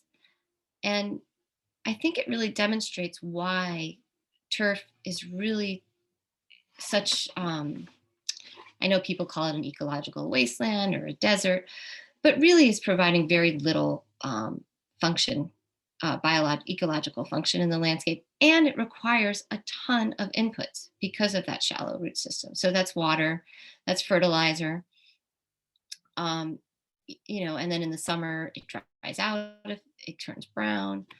So part of what I do in my work is I work with a company called Planet Wild, and we're all about reducing lawn, increasing habitat, as well as doing it in a thoughtful and designed manner. So I came up with these three categories to kind of just, as a way to kind of think about ground covers, because when we think of ground covers, generally, I think people think of ground covers something like Pachysandra or Vinca, or something that just sort of hugs the ground, right? And that's it. It's just the ground cover. You have a few shrubs. But there's many plants that can actually function as ground covers and still be part of the, a thoughtful design. So I came up with these three categories of ground huggers, medium clumpers, and fillers. So ground huggers are basically plants that are both rhizotomous, stoloniferous. They can weave in and out. They can be mat forming, spreading. Medium clumpers I kind of think of as more moderate self-sowers. They provide a nice seasonal interest. They can fill in gaps by virtue of spreading by rhizomes or by self-sowing. And then the fillers, these are the ones I consider prolific self-sowers. So something like biennials, or which can be like accent plants, because you wouldn't think of a cardinal flower as a ground cover necessary, but in a natural planting, it can function in that form as becoming a ground cover that then shoots out a flower stalk, fills a gap the next year where weeds might other occupy the space. And the self-sowers are ones that can also be known as sort of short-lived perennials. And the reason is because they may not persist year after year after year, but they'll move around in the garden by virtue of their seed. So I'm showing, this is an image, this was the image in the front slide. And in terms of layering, the other thing to consider is not just necessarily what's happening below ground, but also, and as we said, above ground, but also the layering of the plants in terms of plant morphology. So I guess the way I'm trying to say is, so here below, you can see this is foam flower. Right here, these are the stems of Geranium maculatum, wild cranesbill. And you can see how open this is right here. This is a plant that has I kind of like to use the term naked legs, where there's not a whole lot of leaves on the lower part of the plant. And again, so this is allowing some light through here. Here, I just like to show this slide as well, because this is from that same school garden I did. All these teeny plants, I don't know if you can recognize them. It's all columbine seedlings. So there's some geranium here, the violets we left that were occurring naturally. There's that white wood, that blue wood aster that took over.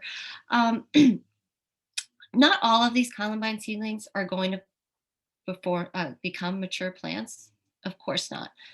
But what's really nice is that they are still filling in gaps. They're filling in a function. They're helping with that moisture retention. They're helping with temperature moderation too, just by virtue of them covering the ground. So this is the section where I'm going to talk about the species. I'm mostly what I did was I decided not to put this in a sun shade, part shade format. I really did it based on kind of this categories that I came up with of, ground huggers, medium clumpers, and fillers. And we'll talk about the sunshade a little bit later, but let's just get into the species. So here's Canada ginger, emerges early spring. It can take it dry, even moist shade, not too moist. And it's pollinated by ground beetles. There's a flower here. It's very diminutive. It's not showy. It's underneath the leaves. It's a wonderful plant to interplant with some others, such as coral bells. So Carex pennsylvanica. So we were talking before the conference with Sam from Mount Cuba, and they're actually trialing Carex right now, which is so exciting because there are so many wonderful Carexes out there. I could do a whole talk on just Carex. I've only included a couple in here, and these are the ones that are also very widely available. So Pennsylvania sedge is widely available. Again, it emerges in early spring, has beautiful flower heads, and it's kind of got this, it's rhizotomous, but it's not tightly rhizotomous. So you can have, flowers can come up through it. Green and gold. So chrysogonum, this is also a really nice ground cover for dry shade, kind of even more depauperate soil. It's mat forming, so it's one that's not necessarily going to allow some of those other taller perennials to come through, but it would be some that you could weave in and out among taller perennials or under shrubs. It takes full sun, but it can take a little bit of shade. It'll flower better with more sun, and it stays evergreen. Virginia strawberry, or woodland strawberry. Again, this is just one that if you can get your hands on it, it's great to include because it's just evergreen. It's low maintenance. It doesn't detract from anything else, and it just sticks around. I've used some strawberries just from plants that I got at the garden center for eating strawberries and have put those in just in my home garden, and they've spread and done beautifully. Dan Jaffe, who's part of I guess they call it it's the Native Plant Trust. It used to be the New England Wildflower Society. Anyway, now it's the Native Plant Trust. Anyway, he wrote this book, Native Plants for New England Gardens, talking about a lot of these things. And he said at the Garden in the Woods, which is in Massachusetts, if anyone ever gets up here, it's a wonderful place to visit. Oops, they actually have a lawn of woodland strawberry. And he says it works. I have been there, but I haven't seen that. So here's another strawberry, barren strawberry. Also a wonderful ground cover. It's mat forming, early spring. The foliage does stick around. It disappears, but it sticks around for a while. I know I wrote evergreen there, but it's it kind of greens up, but it's a good multi-purpose ground cover. And it's one of those low ones you could use under shrubs. Pacra, this is one that I think is gaining popularity in the last couple of years, at least that I've heard about. So it's aggressive. It spreads readily.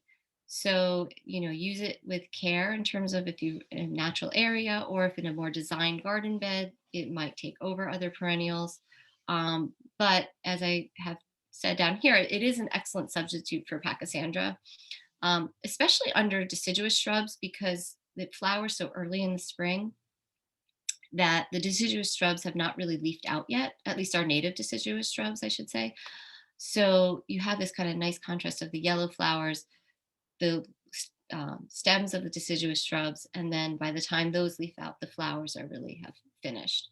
And here in this top picture, that's just it growing with some iris versicolor coming through.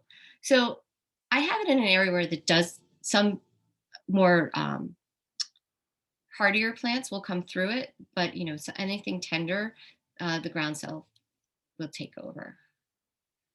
Pachysandra procumbens. This is our native Pachysandra. Again, it's early spring, flowers before the, you know, the flowers come up and then the leaves sort of emerge after or simultaneously, but a little bit after. And then it has this beautiful mottled appearance. And again, it's also a great substitute for just our regular Pachysandra. Not easy to find, but it can be found at some of those wholesale nurseries, such as North Creek or New Moon. I believe both of them have it. I love woodland phlox. So it blooms for a really long time and it's fragrant. There's obviously cultivars. So this one on the white is May Breeze. This one I think is Blue Moon. The foliage, the basal foliage really does remain kind of evergreen throughout the season. And once the flowers are finished, they sort of fade away, but you could also just cut them back and then you just have a nice green base. Oops, let me go back for a second. So I also work, in addition to consulting with Planet Wild, I take care of a garden. I was telling Margaret, Lincoln, and Sam before, up in northern Westchester County that was designed to be a naturalistic gardening design planting by Daryl Morrison. And it's really an honor because I really get to see how he put those things together. And just last week, I was weeding because things still need to be kept and maintained.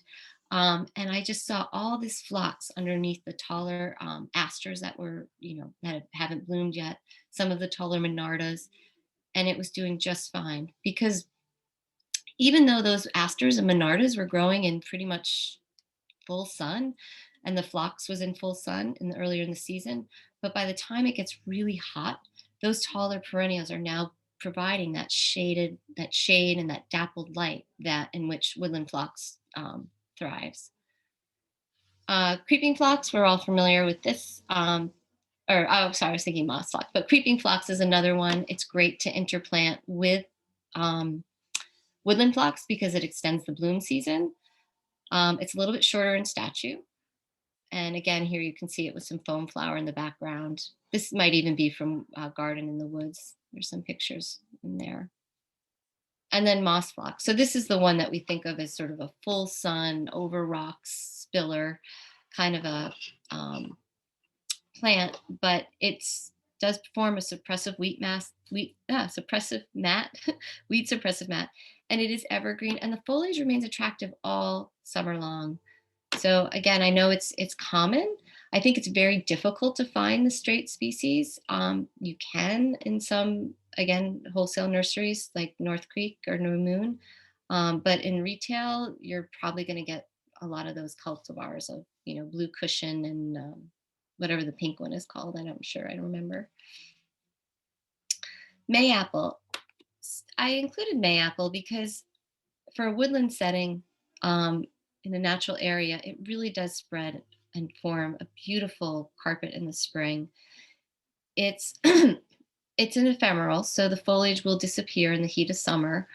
I love this picture because it looks to me like a little turtle head sticking out. And the reason I included it was because when the flower forms an apple, it's favored by eastern box turtles. So it's really an important source of food for box turtles and as well as other wildlife.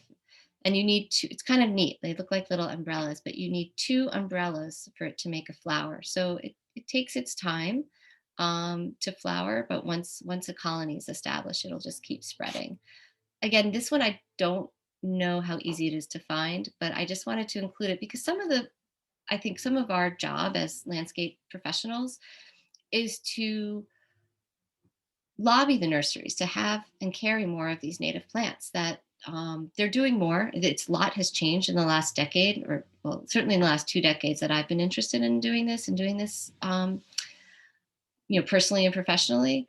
There is a lot more access to native plants, but again, there's so many great ones out there that we can just start to, again, lobby the nurseries to start, the growers to start carrying them. And that, I think, is a lot of what Mount Cuba does with their trials, is they have these, and Sam will talk more about that, of course, but I think that's an excellent way to get the nurseries to take notice that, hey, this plant performs really well in the landscape over 3 to 4 years, you consider growing it. Stonecrop, another ground hugger. It's got clonal offsets. It's mat forming. It sticks around. Evergreen is probably a loosest term here, but it does stick around. Not necessarily evergreen. And then Tiarella, again, here's just another picture from that garden in the school. And then here I have it again. I took this picture just to show you it's hugging the ground right underneath those taller stems of the columbine. I like the running tapestry, which is a cultivar because of its spreading ability. The straight Tiarella cordifolia is more clump forming and will take a lot longer. It doesn't really spread that way. But there are other, New Moon has one they call New Moon Motley, which is actually a mix of different Tiarellas, some that are more stoloniferous, some more clump forming. And it's actually kind of a nice mix because it has a little more natural appearance in the landscape. Violets, I think we probably all know violets are just one of the most wonderful ground covers you could have. A lot of us already have it in our landscapes, so we should keep it there. It's a host plant for the spangled fritillary, early source of nectar for pollinators.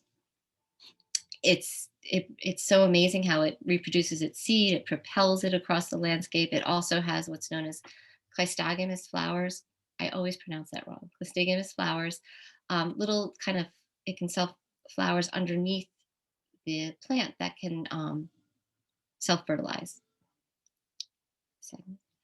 Carex amphibola. So now we're moving on to kind of like more of the larger medium clumpers, I would call them. Creek sedge. I love this one. It prefers moist to wet soils. It performs consistently, as long as the soil moisture is right. And it's rhizotomous, but again, it's really more of a clump forming. So you're not going to get that smooth coverage.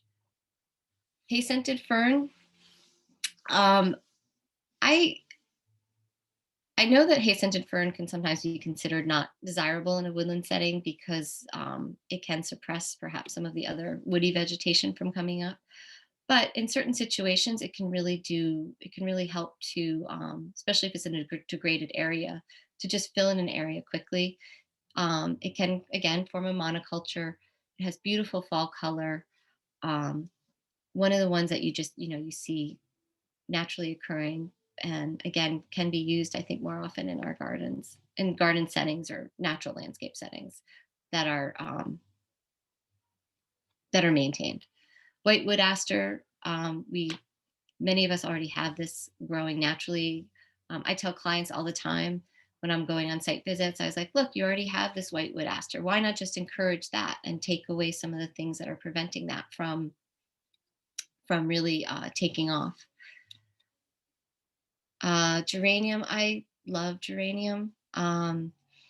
So geranium is seed, really produces by seeds and rhizomes. And I just have this picture here. I love this image. This is the seed heads after they've dehissed. And like the little tiny seeds are here. And they just they're heavy, so they fall to the ground. So they start to kind of form colonies by virtue of both the rhizotomous nature and also just because their seeds don't really fall far from the mother plant. Again, prefers dappled shade.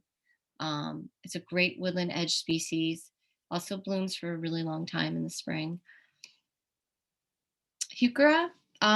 So Heuchera villosa or americana. This is Heuchera autumn bride here on the left. And then actually here's a little picture of ginger. think this is ginger because I have a mix here. Yeah. So this is just a close up of ginger, which I just thought was absolutely gorgeous with the hairs.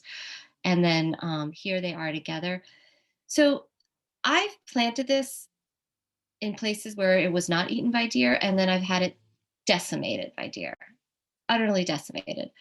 So for that one, I just would keep an eye on it. I think I also have it interplanted with ginger in one spot, and I'm wondering if that's helping to deter the deer. Here you can see it later on in the season. There's the heuchera and there's the ginger. And I'm just wondering if having that kind of a mix together is maybe helping to, I don't know if it hides the heuchera, but discourage the deer, since they generally don't nibble on the ginger, but they can. Christmas fern, one of my favorites. It's great for steep slopes and erosion. It forms what I call skirts, fronds of skirts. I didn't come up with that term. Ian Caton, I guess from Larry Weiner, I had seen a talk with him and he described it, and it's just beautiful. That's how it's holding in the landscape on those steep slopes. And here I was at Brooklyn Botanical Garden. This was probably 5 or 6 years ago now. But I love this picture because here's one path. On one side of the path, it's Christmas fern mixed in with some marginal wood fern, which you can't really see in here. And on this side, it's all Pachysandra. And they're just forming the same function, but wouldn't you rather just have, this is so much more interesting, so much more beneficial for wildlife or for the allowance of other maybe spring ephemerals that might come in, and also holding the slope. And you don't have to mow either one. Zizia, this one is a fantastic plant that I think has also gained a lot of popularity. Here it is blooming in winter. It's really hardy. It's a prolific self-sower. So again, depending on how it's functioning in that landscape, if it's really happy there, for lack of a better way to say it, if it's thriving, you could see it just really seeding all over the place. I don't mind it so much because it also kind of blooms for a long time. And it does kind of have a little bit, it's got enough gaps where other larger perennials can push through, but it can definitely be aggressive. It's good for naturalizing. Again, here's the columbine again, that same image. And then this is sort of showing it, later in the season, seeing how it just kind of formed these different areas. I had planted them obviously in different areas, but over time it kind of found different gaps to fill in. And the basil rosettes do persist. Again, and they're beautiful. Just an image of lobelia, kind of as a filler. I think, having these taller accents in a natural planting can be a really nice touch. It prefers moist to wet soils. The seeds are like dust, teeny, teeny seeds. And then here it is mixed in with Joe Pye. So I'm also looking at the time. So I'm going to move a little faster here. Virginia bluebells. I'm sure you are all familiar with those. This is another spring ephemeral that also produces seeds that contain eliosomes. A lot of our spring ephemerals do. So it's a good source of food for ants early in the season. And same with wood poppy. I was joking with my friend because I noticed a whole crop of wood poppy right near the base of my house. And I was wondering if that meant I had ants in my house. And sure enough, this year we had to put a few ant traps around because there were ants getting in through the house. So ground covers under trees. So I talked about this. This is a lot of text and, I'm not going to read it, but it's just to kind of think, start to think about trees. I think what Lincoln was saying too, for early trees, having that mulch. And I love the idea of sowing partridge pea. I think that's a great idea in between the trees as they're getting established. For mature trees, if you do want to plant, if it's already living in a mulch ring and you want to add some ground cover, you want to make sure to, be far away from the, like 3 to 5 feet away from the trunk. You don't want to injure the surface roots. Sedges are wonderful. Plugs are wonderful because you can just literally make very small holes, do minimal damage, and they will over time migrate closer to the trunk. Pennsylvania sedge is also known as oak sedge. So that gives you a clue. And what's also important about having those sedges and that planting, that herbaceous layer underneath the trees is as the caterpillars, sure, I imagine everyone's familiar with Doug Tallamy's work, and white oak trees and the hosts for 500 Lepidoptera. But as they fall to the ground, they need a place then to find to go and pupate.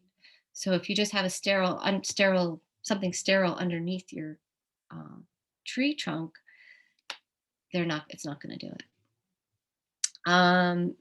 For shrub foundation plantings, I know this is not a great image, but it was what I was trying to explain before, where you've got, this is winterberry here, and then this is the pacra coming up right around it. So the winterberry is just starting to leaf out. This is it's still blooming, but about to finish. Pacra is also highly adaptable. It can take sun, it can take shade. I have it in a fairly shaded area. It does like it moist. So if it's in the sun, it does, it benefits from a little bit more moist soils. And then for gardens, this is where you can kind of get creative in terms of using your idea of all three kinds of plants. So as I was mentioned before, taller perennials will ultimately provide that shade. So you can actually use some of these woodland ground covers in some of these full sun areas. This is just, I just kind of included that this was a garden, this is a pond, a client that had some existing landscape put in, which was basically just Carl Forster, cattails were there. And I think there was just a few asters. So last summer we came in and we planted a whole bunch of Virginia mountain mint, some Verbena hastata, and as well as some underneath ground covers such as pacra, even a little bit of phlox. And in just 1 year, it's really kind of filled in that area. And same thing with the, here's like again, that Carl Forster, this Baptisia was existing. And this is actually an image from Mount Cuba. This is, again, an example of what I call naked legs. And so what we decided to do was, because they had all these Baptisias with these naked legs, is we put some pacra underneath and around it. And then for natural areas, it's kind of also good to think about creating matrices of species. So, or in garden areas, garden settings too. When I'm thinking about wanting to fill an area quickly, I would kind of probably choose 2 to 3 species. This is not a formula, it's just sort of a guideline that kind of make up the ground cover mix, because that's going to really be the thing that sort of covers your ground.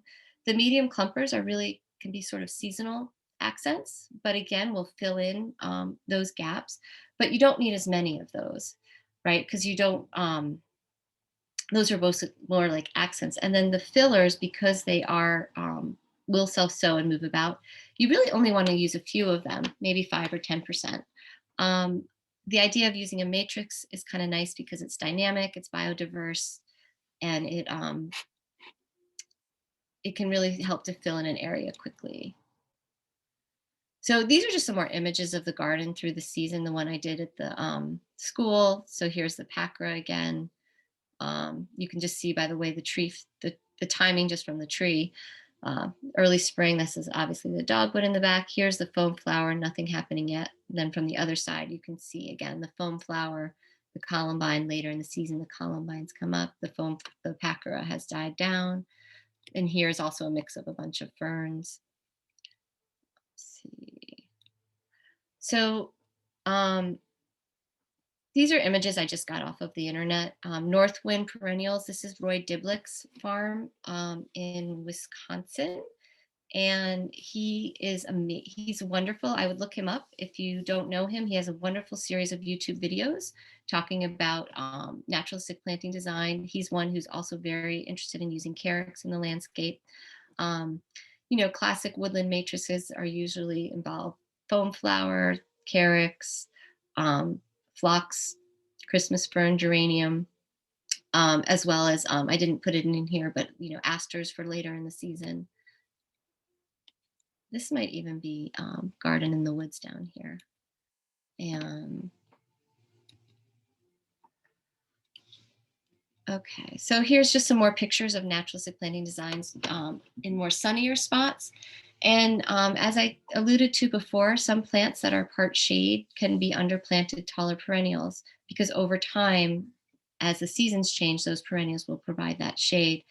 And I, while we were, I just want to go back for a minute to Christmas fern because last summer, I guess, I was walking through, there's a natural area a natural preserve in our area, and power lines ran right through it. So I was hiking with a friend, and she's also total plant geek. And we decided to hike up and down the power lines because I had heard or I had read that, sometimes those right of ways can actually be extremely biodiverse and important habitats for native plants. And we found hazelnut, americana, Corylus americana. I'm sorry, I don't remember the common name. We actually found this summer. We found Pygnanthemum slenderleaf mountain mint. We found Monarda fistulosa. There were dogwoods that were gorgeous. There was still some invasive pressure. There were witch hazels that were in there growing in full sun that were absolutely gorgeous. So it just was a lesson to me, like, plants don't read, as my friend also likes to say. So they're not going to read the book and say, I only belong in this shade, or I only belong in part sun, or I'm only going to get 3 feet tall, because I've planted plants that say they're only going to get 3 feet tall to have them grow to 6 feet. But at the power lines, there was Christmas fern growing along the power lines. And it was just so striking because it was full sun, but it was growing under these shrubs. And nobody planted it there. It was doing very happy. It was a huge colony. So just something to kind of keep in mind when you're thinking about plants, that we can be creative in the way that they're used. It doesn't always have to be sun or shade. It really is creating an ecosystem, creating a mix, creating a plant community that functions over time. I just included this slide just to kind of show you for this particular project, but for all our projects, basically, we do, by myself or with Planet Wild, we do a lot of plug planting. Generally, this didn't happen in this picture, but when we do it, this was all volunteers. We would put the mulch down first and then use an auger to place the plugs. And then the plugs we would place about 12 to 18 inches apart, kind of depending on the species. And then also planting them in groups. So not blocks, but more groups of different species together. So that's where it kind of goes, that 2 to 3 species mix. I hope that makes sense. This is just some old pictures. This is when I first moved into my house 15 years ago. This is my neighbor. This was all Pachysandra. There's the road. My house is over this side. And what I did was I removed the Pachysandra right away. I saw what was already there, and there was a lot of whitewood aster, blue stem, goldenrod, snake root. Some ferns were already in there, sensitive fern. You can see some here. And that's, I guess, a Christmas fern. And then over time, I just started to add in more native plants. Here's some phlox blooming early on. This is the zizia, coral bells, Uvularia grandiflora, little foam flower in the back. And this is some geranium. Okay, so this is early spring. This is to kind of give you an example of this layering over time. And this is summer. Here you can see the coral bells are starting to disappear. I had some helianthus back here that's really starting to get tall. In fact, right now it's actually taking over the space. I have to edit that. Some Canada anemone, a couple of rudbeckia in there. And, oopsie, let me go back. So this is late summer, looking the other direction. It's not a great, I apologize for the quality of the photograph, but the rudbeckia is there. That geranium that we saw is still there. The uvularia, is fading, but it's more of an ephemeral, but it's still going to survive throughout the season. And then in the fall, I let all the blue stem goldenrod. I kept it all. I kept the snake root. But again, here's the helianthus remnants. But under here are all those plants: the foam flower, the geranium, the woodland phlox, some of the ferns. Just a quick list of resources. There's so many. These are just some of my favorites. I particularly love Planting in a Post-Wild World by Claudia West. She actually has a new design. Her design studio is now it is in Virginia, I think, Phyto Studio. It really talks about plants in terms of plant characteristics, and that's what I've also adopted for this talk. Larry Weiner, again, meadows, but he also does woodland plantings. But again, it's talking about planting using planting communities. This is a phenomenal book too, if you're for naturalistic planting design. And oh, well, this one is actually, both of them are really good. Anyway, and Roy Diblik, I would look him up for sure. And Rick Dark, those of you who were here last year, of course, know about him. So thank you for your time. This is just to leave you with a couple images from my own little home garden experiment, because as a plant geek, this is what I do. I've got little blue stem, Monarda bradburyana, and obviously some butterfly weed. This is kind of finishing up. The blue stem will grow up. The seed heads will sort of persist. And then this is later in the season. This was last year. I have this huge Eupatorium fistulosum growing out of this winterberry. But I love it. So thank you very much. I can't see questions, so I'm going to stop sharing. Should I Great. stop sharing? No, leave up those beautiful pictures. We do have 2 so far in the chat, but I'm sure if there are other people, they can chime in, or anyone on the phone, let us know. But let me start with 2. So first, you mentioned some plants that will stand up to the Pacra aurea and grow through it. You showed a picture of Iris versicolor. Are there others you could suggest? I have, so that's area is like a very wet-ish area, obviously, with the Iris versicolor. In that same area, I have Culver's root that does just fine. The Eupatorium fistulosum, once that's established, it does, it's very vigorous and hardy. I have also some, this is actually in here, you can kind of see too, this area too. This is Physostegia virginiana, obedient plant. That's another one too that can really form like a kind of a monoculture. So right now I'm kind of, again, my home experiment. They're sort of next to each other, and I'm curious to see how that's going to function. But the Culver's root comes up fine. The Eupatorium fistulosum, Baptisia, that'll be fine coming up again, because that's tap rooted. So right, so they're drawing their resources from different niches. So once that tap root is established, young new plants, you would want to be careful. But like if it's a 1 gallon and you put it in, it should be fine. Something like Baptisia for sure. Great, thanks. And here's another, in reference to the schoolyard from the presentation, is mulch still regularly applied to appease the client? And are any soil amendments still added during the year? That's an excellent question. So no, we actually never did apply mulch. This was a purely volunteer effort, like the garden PTA and me and volunteers. And the district was supportive in terms of removals. We actually put a tarp on it for a year, but it wasn't really done right. So we did not use mulch. The first summer was crabgrass city.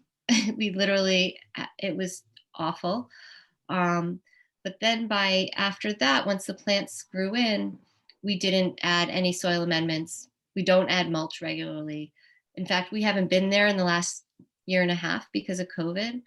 And I'm imagining it's in need of some tender, loving care. And again, so nothing amendments. And also when I'm on site, like I try to see what's growing. I often look at the site and look at what's naturally growing there. And that's how I inform some of my first decisions about what else is going to grow there, based on, for soil conditions. I never, ever recommend amending soil for native plants because too fertile, they tend to like less fertile soils. Obviously woodland plants have humus and stuff, but basically, I don't do very much amending. I just try to do as little soil disturbance as possible. And another question, any suggestions for evergreen perennials in that medium size range to retain some structure in the garden over the winter? Yes, there's one called Paxtema, Paxtema kenyabi. I cannot remember the common name. That's actually a really nice one. Do you want to, if you look up Paxtema with a C, it should come up. You know, Leucothaway dog hobble, you know, the coastal one is, which might be more appropriate, is I believe that's the smaller one. Honestly, I sometimes get confused which is the larger and which is the smaller one. The smaller version could work. I found dog hobble sometimes a bit finicky. It doesn't like to be deeply planted. It really wants its roots kind of spread on the top, you know, more top layers of the soil. So, but that's another option that would be evergreen. Anything else I can think of off the top of my head? And those are more woodies. They're not obviously herbaceous, they're woodies. So, but herbaceous evergreens, not Okay. so much in the medium size I can think of off the top of my head. Okay. And one more, without mulch, what methods do you practice for weed suppression and eradication for large planting areas?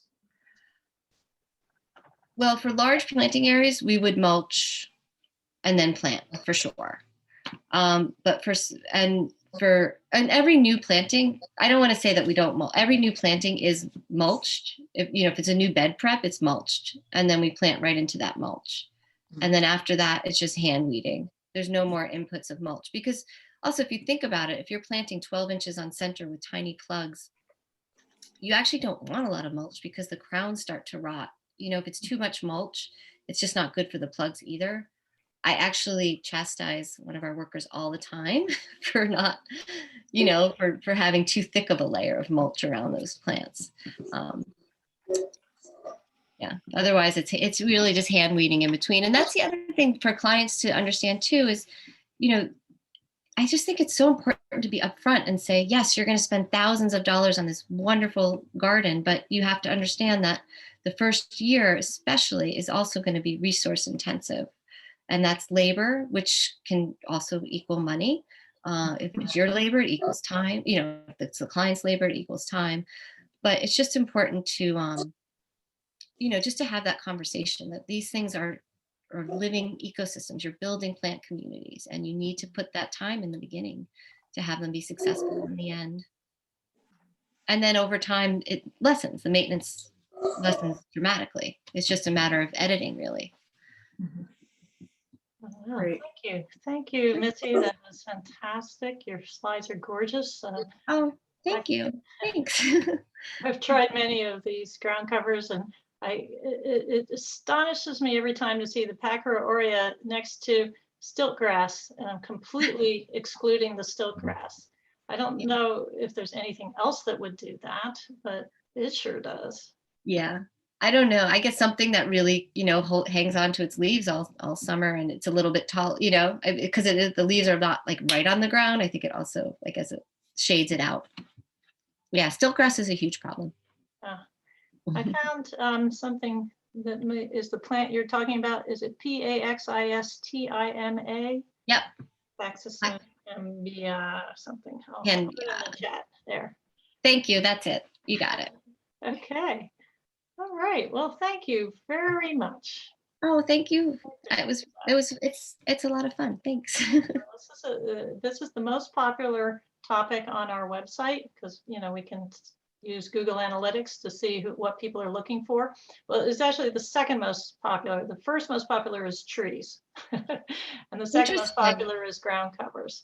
Oh, that's we're going to do a tree campaign. Maybe we'll follow it with a ground cover campaign. Definitely.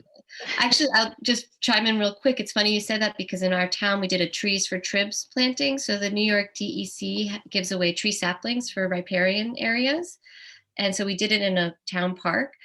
last year, but this year we went back and we planted ground covers. Right, they go well. So there you go. together. You That's could do absolutely them. right. You could do them together. For people who are not big on gardening, the trees and ground covers. Yep. That'll do it. All right, well, very good.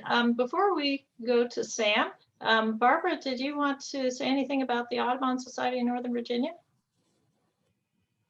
Thank you for the opportunity, Margaret. I appreciate it. So the Audubon Society of Northern Virginia is one of the sponsors of this program, and we work very closely together with the Plant Nova Natives campaign. I personally volunteer with the Audubon Society, Audubon program called Audubon at Home, and many of you may have found clients through referrals from our ambassadors, because we're frequently referring people to Margaret's website to find you.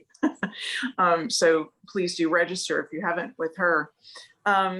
So the Audubon at Home program is dedicated to sending trained volunteers out to work with people on their properties and give them advice about what to plant, native plants, to create wildlife habitat. So we're all about bringing nature home, as Doug Ptolemy says, and certifying those properties with the species, the wildlife species that actually show up. So it's a little bit more than the honor system, and what you do really needs to work. So we're very interested in creating wonderfully beautiful yardscapes, though we are not designers. So we refer very often to your work in the designs. And very recently we did a grant program to spur on some of our HOAs out there to put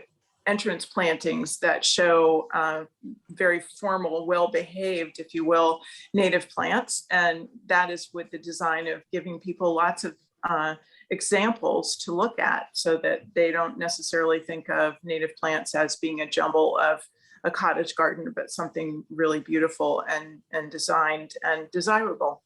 So that's what we're about with Audubon at Home and Audubon Society of Northern Virginia. I urge you very much to join our newsletter. We have a lot of information out there about what's happening locally with regard to our wildlife and our Audubon at Home afternoons, speakers such as Sam Hoadley, who will be there next month.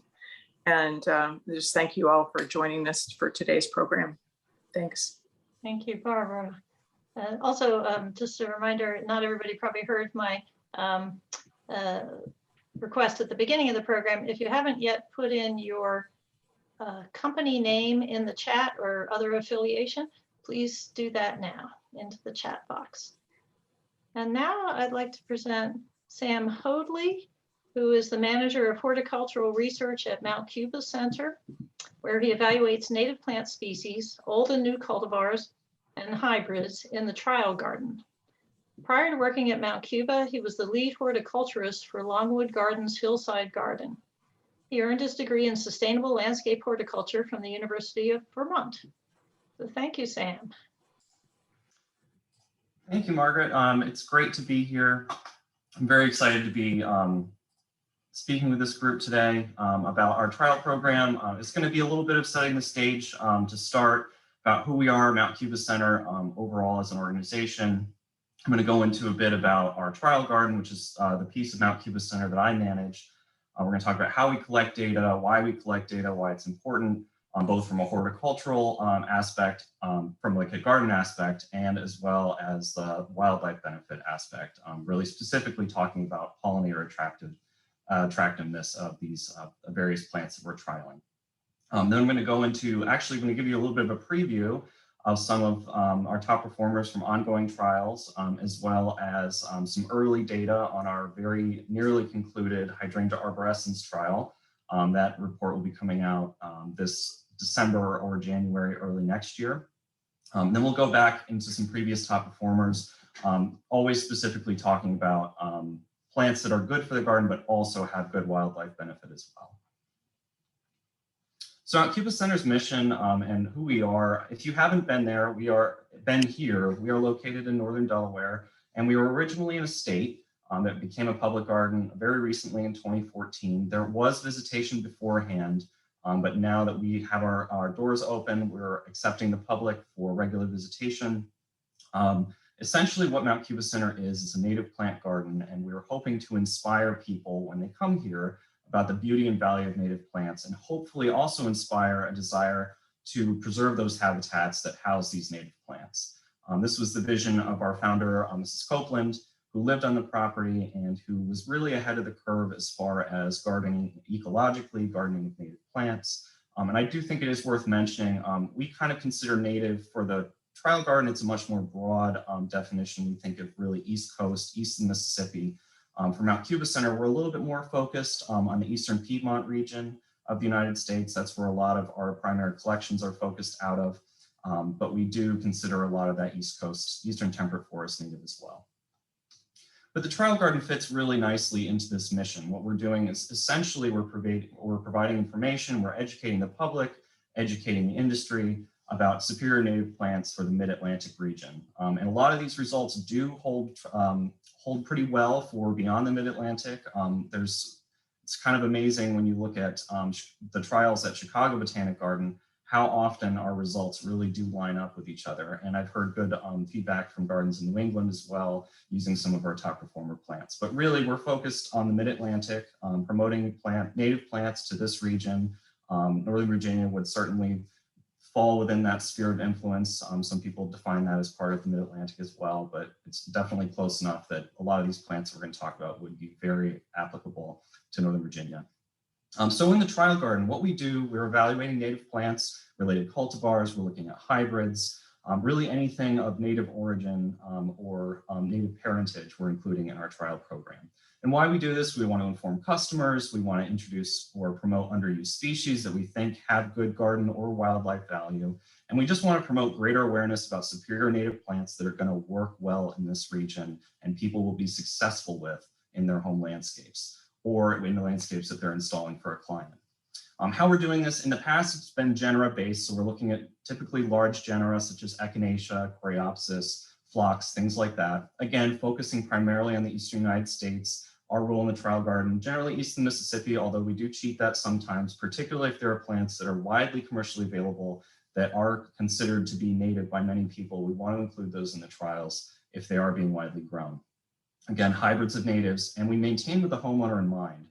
So when I'm talking about this, I'm specifically thinking about gardens that have very, very limited input, specifically after planting. In the trial garden, we do water a little bit that first year to try to get our trials established. Generally, our trials last from about 3 to 4 years. So in that first year, we give them a little bit of water if needed. We really try to do as limited input as possible.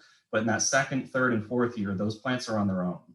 We really leave them to their own devices. When I was hired, I was kind of told that I'm going to be paid to be the worst gardener at Mount Cuba Center. My job is to just sit back and observe and see how these plants do in a very limited input setting. And how they would do in a very low maintenance type landscape.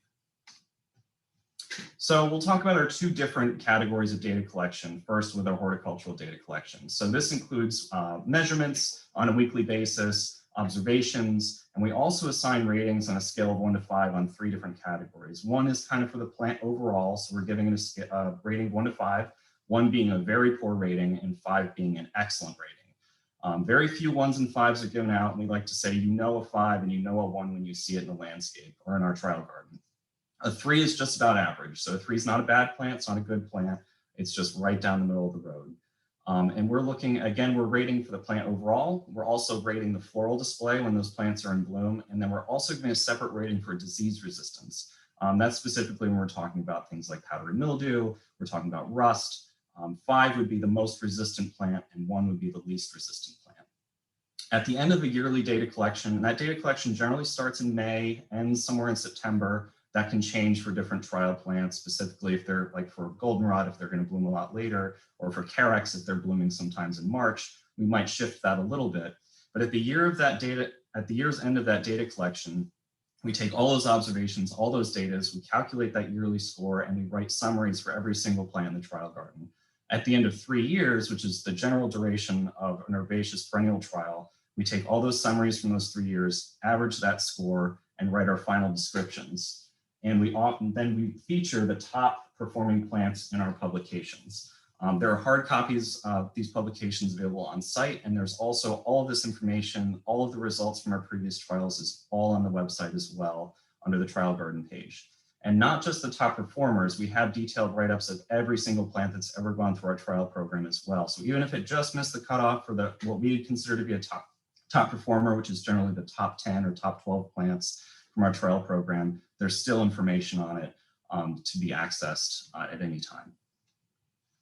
And then our pollinator data collection. This is the piece of our trial that I get really excited about. We like to say that our trials are about more than just beautiful plants. They have to give back in some way. They have to be adding some kind of value for us to really put our stamp of approval on them. And the way we're collecting this, we're really looking at pollinator attraction of these plants. The way we're collecting this data is through the Pollinator Watch Team. And this is a dedicated team of volunteer citizen scientists who observe and record our pollinator visitations in our various trials. So far, we're looking at we've looked at Monarda, we've looked at phlox, Helenium, Echinacea, and currently we have just finished observing our Hydrangea arborescens trial, and I'll share with you a preview data set on that. And we're also just starting to look at our Solidago trial and our Vernonia trial as well. So the way they collect this data, the Pollinator Watch Team, they'll look at one plant or one inflorescence. In the case of hydrangeas, it would be nearly impossible to count all of the insects coming to an entire hydrangea. It's the numbers in the hundreds and thousands sometimes. So by focusing our efforts on a single inflorescence, it makes it much more manageable.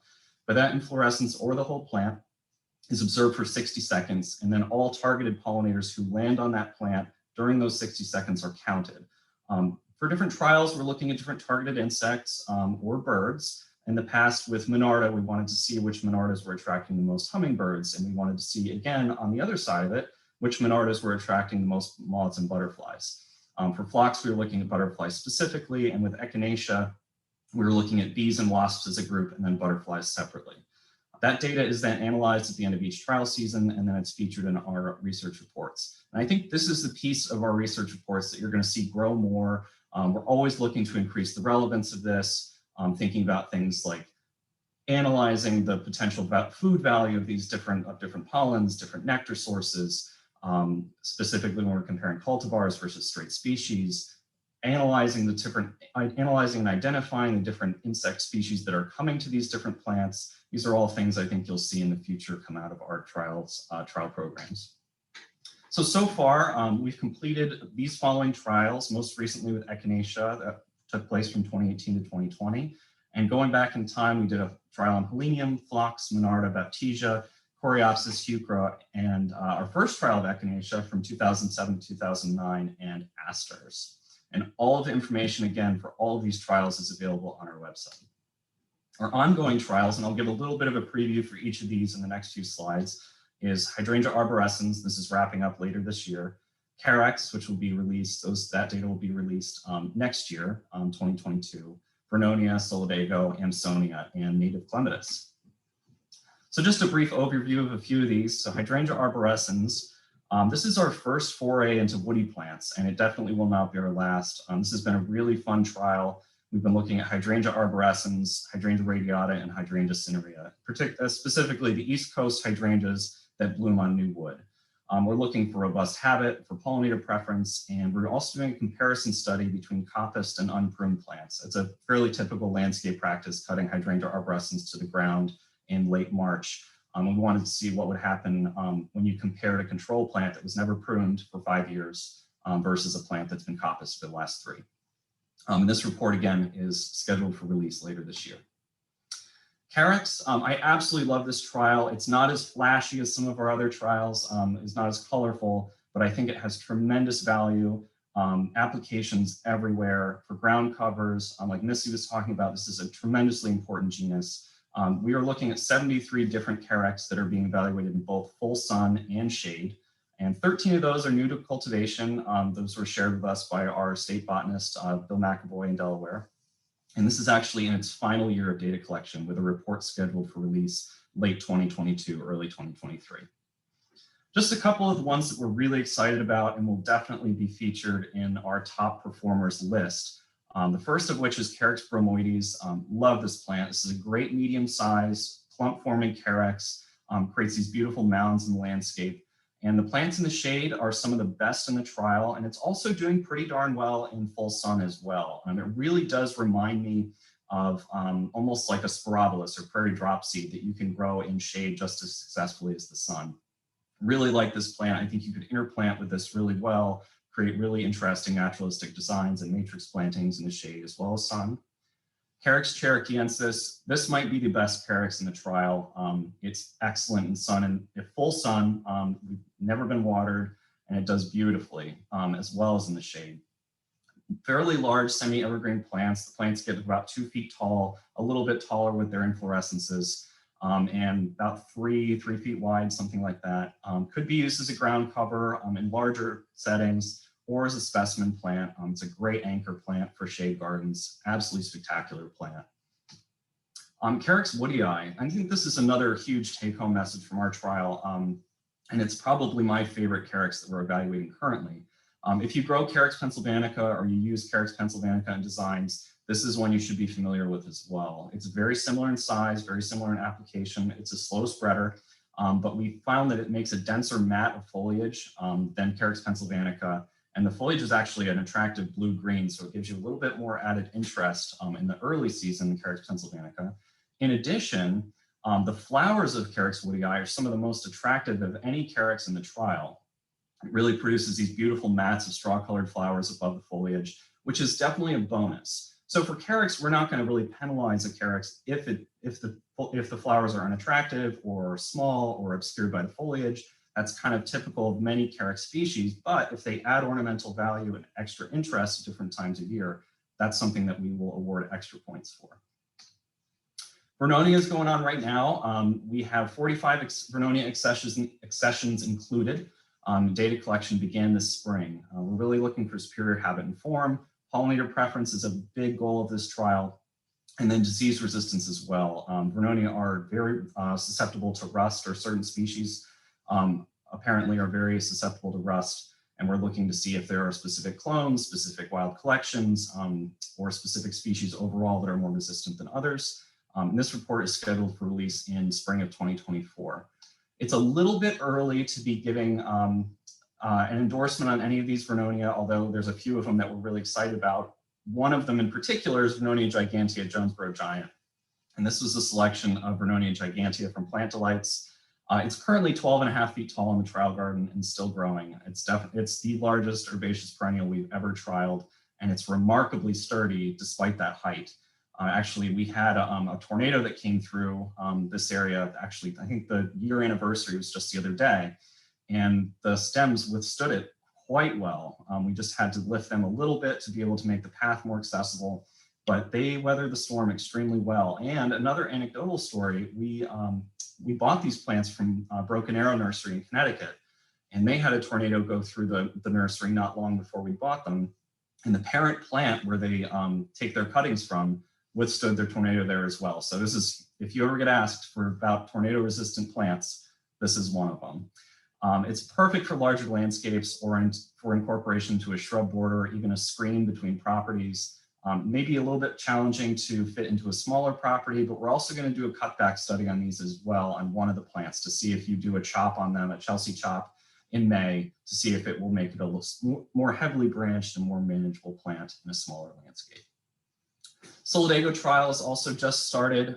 We have included 69, actually 70 different Solidagos and their allies included in this evaluation. Many of these are species. A bunch of this is from wild collected seed.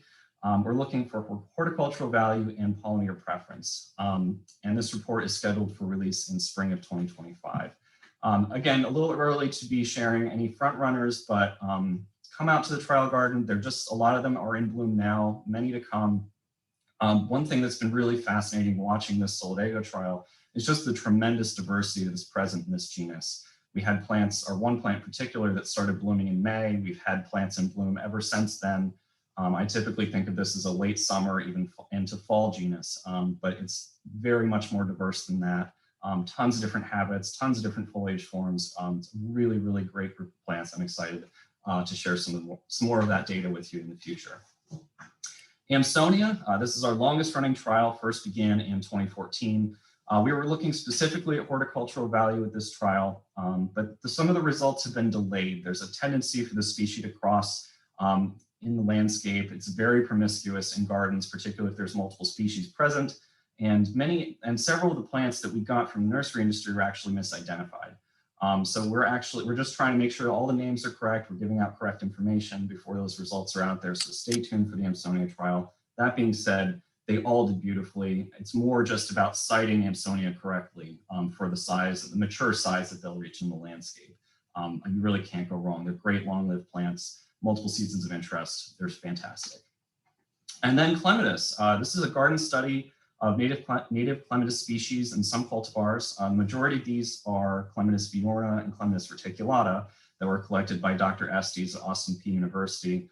Several of the plants included in the trial will likely be reclassified as new species. I've heard a number anywhere between 12 and 18 new species that will be described and split out of viorna and reticulata in the future.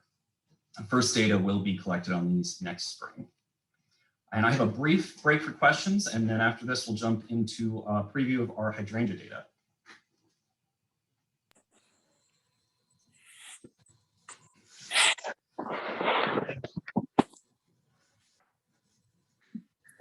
No questions in the chat yet. Okay, sounds good. We'll keep going. We have a few breaks throughout, and then a bigger break at the end for more general questions. But throw it in the chat anytime. We'll get to it as we go. So the hydrangea arborescens trial, this took place from 2021. This was our first jump into the world of woody plants. We've typically been evaluating herbaceous perennials. Some annuals have been included, particularly in our Coreopsis trial and in our Monarda trial. But the goal of this hydrangea trial was to evaluate new and old cultivars in the mid-Atlantic for horticultural appeal. We also wanted to test for sun tolerance. Typically, hydrangea arborescens is grown in a part shade to shady condition. We wanted to see how far we could push these in our trials. And also conduct a cutback study, as I mentioned, to see how these different landscape management practices might affect the plant overall. And then finally, we wanted to record pollinator preference. We were specifically interested in the difference of pollinator attraction between the mop head flower types and the lace cap flower types. And I'll go over what that means for anyone who's unfamiliar with those terms. But we've seen some really fascinating trends with our pollinator data of 2 years, and we're seeing the same trend again this year. This included 29 accessions and 3 species. And we'll go over the 3 species very briefly here. So the first of which is hydrangea arborescens. This is the primary species being evaluated and the species from which the majority of cultivars in the commercial world have been derived. It's found in rocky hillsides and moist ravines in south, central, and eastern US. Blooms reliably, can be pruned in early spring because it flowers on new wood. Extremely cold hardy. This is a great plant for northern zones, excuse me.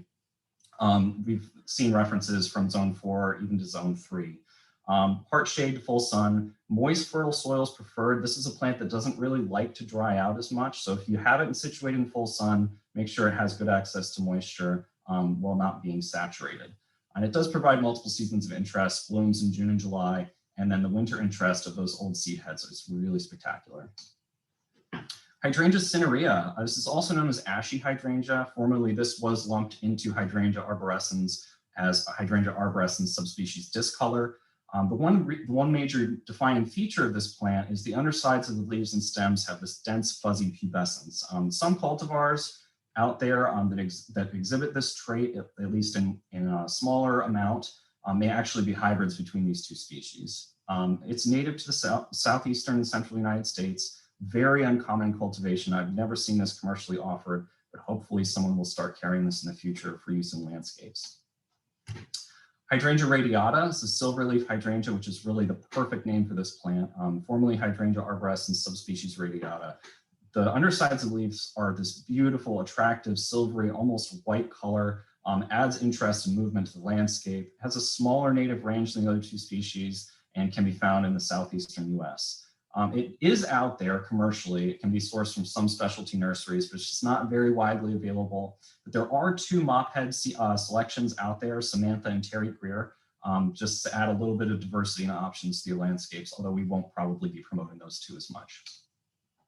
And then our cutback comparisons. So this has been really interesting. One plant of each accession has been coppiced for the last 3 seasons, essentially cut down to about 6 inches tall from the mulch. And that pruning is done in mid to late March.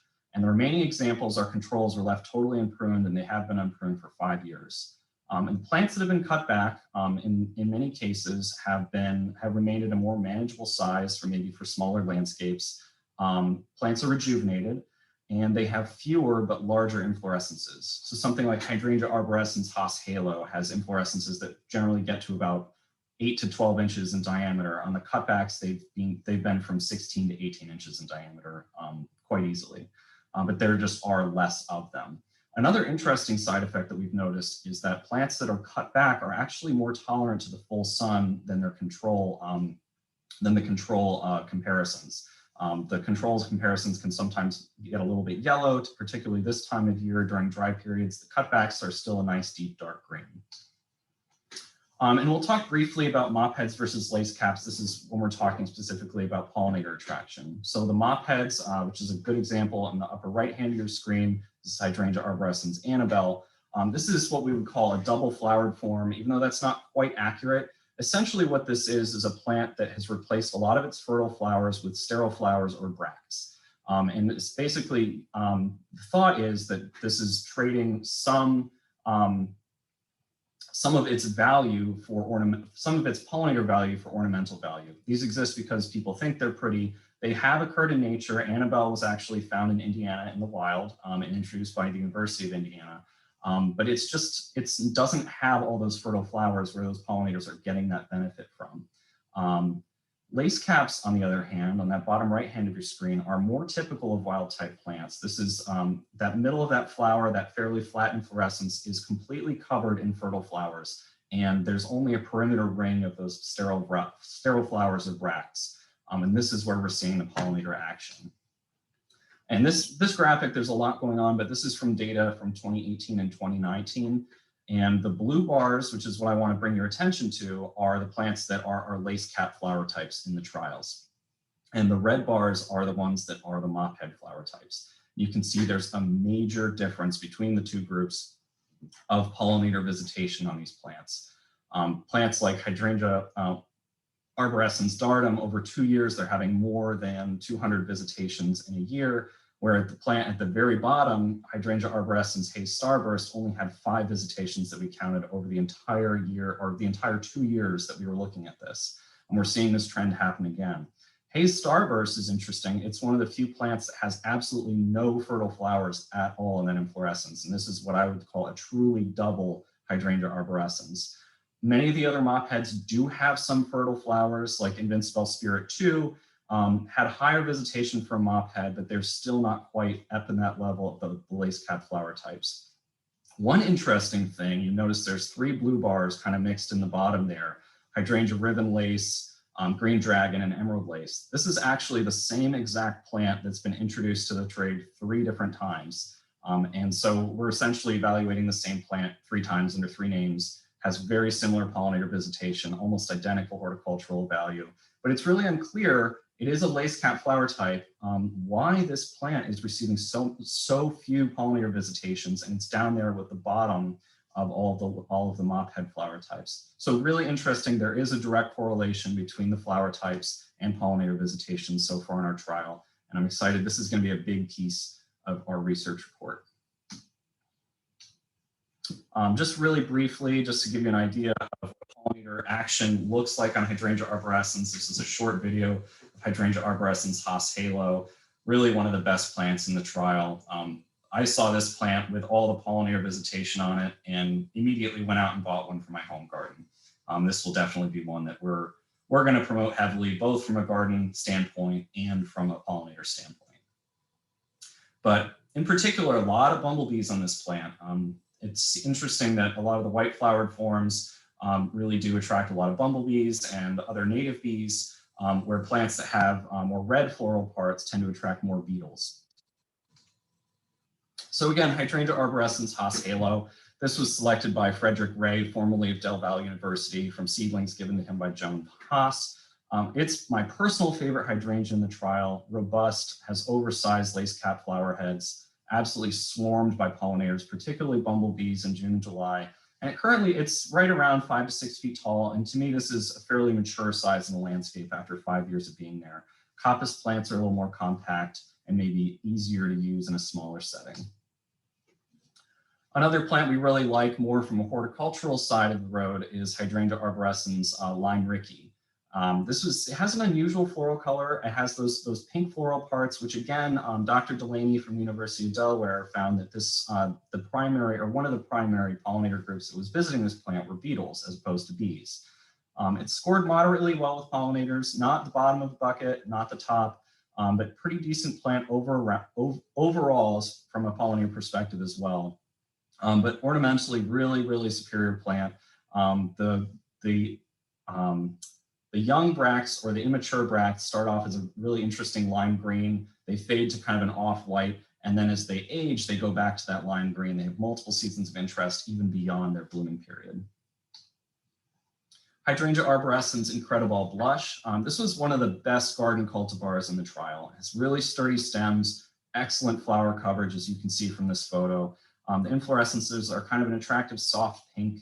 They could fit really well into a lot of different landscape designs without being too jarring. This is a somewhat semi-compact plant, reaches about 3 to 4 feet tall and wide, perfect for smaller landscapes. We've actually just planted a whole bunch of these and are part of our new plantings in our formal garden. And this is basically a pink version and a more compact version of Incredible Hydrangea arborescens.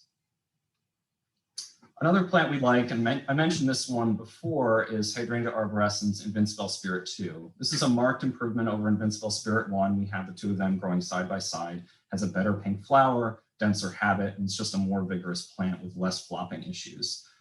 There is a fair number of fertile flowers present in these inflorescences, I would say much more than a lot of the mop-head flower types of the hydrangeas in our trial. And it attracted the most pollinators of any mop-head type flower in our trial. So this is a good option if you have a client that's looking for something that's, a pink flowered form that has good ornamental value and they want a mop head type hydrangea. This is a good one that actually does have some good pollinator value as well. Any questions on hydrangeas before we jump into echinacea?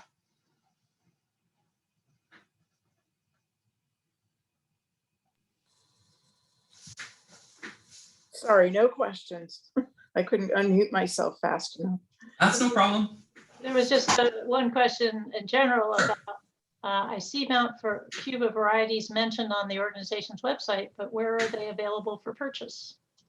Yes, that is one of the challenges, or I would say probably the biggest challenges to my role at Mount Cuba Center. It's one of the questions we get all the time. So we're not a nursery. We do introduce some plants periodically into our newly branded Mount Cuba collection. So we are introducing selections of native species into that. Most recently, Iris versicolor purple flame, which is carried by partners of ours. When we're talking about top performers, we're essentially purchasing everything we can, accumulating all the plants commercially. In certain cases, like with the Solidago, we're wild collecting some seed for some of these plants and including them in the trial. But this is always the piece that we're kind of missing. Maybe we're promoting a plant that's really, really good and then we think needs to be grown more, but it's just not commercially available for one reason or another. Maybe it's an older plant, maybe it's kind of fallen out of favor as new plants have been introduced, but new plants doesn't always mean better plants. And I'll mention one echinacea in particular that we found was really, really great plant, both in our old trial from 2007 to 2009, and again in our most recently concluded trial from 2018 to 2020, but people aren't growing it. It's just an older plant, but it's continued to perform really, really well. And I think, as some of the other speakers have mentioned, some of our role and some of your role is to ask these things of the nursery industry and to continue to request these types of plants and hopefully generate some interest on their end as well, which is one of our major goals, is to again, promote plants that work and hopefully eventually they'll be commercially available if they're not already. And for plants that maybe we're evaluating and aren't very commercially available, we'll try to infuse those into the nursery industry, distribute them, and hopefully they'll catch on and be sold commercially in the future. But again, ask for these plants. Hopefully the demand will equate to greater availability, but that's not always the case. we're actually looking to take steps to communicate our results much earlier with the nursery industry, with the caveat that these aren't the final numbers, but these plants are looking really good. So it might give them a little bit of lead time to stock up with these plants and make them available by the time these reports are out. But it is a big challenge for us, and it's something we're working on. Yeah, that's a good idea.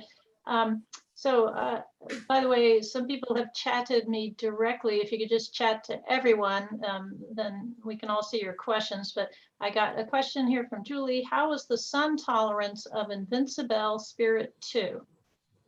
It's been really good, and it's been surprisingly good. A lot of the hydrangeas, it's been really impressive how much sun they can handle.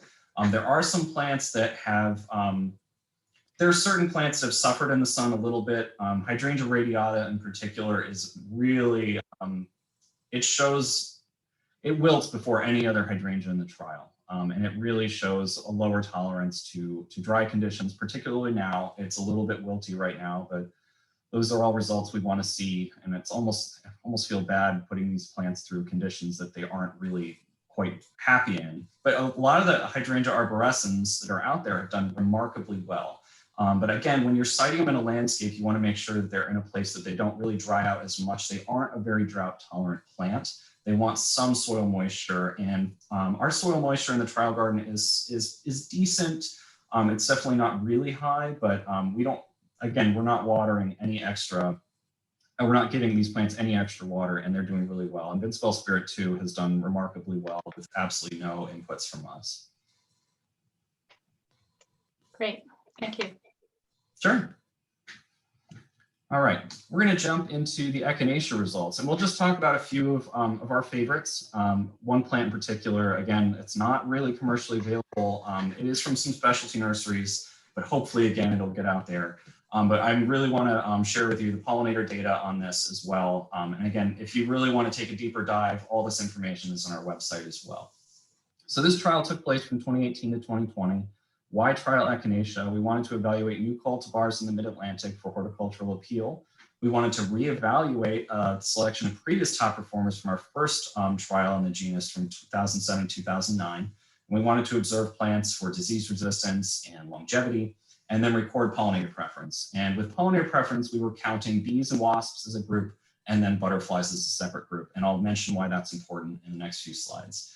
We looked at 75 different echinacea and included 5 species. So the first plant I'll talk about today is Echinacea purpurea picabella. It scored a 5.0, which is the absolute highest that a plant can score in our trial. And it's very uncommon for that to happen, to get an absolute perfect score. But I'll share with you why that is in just a second.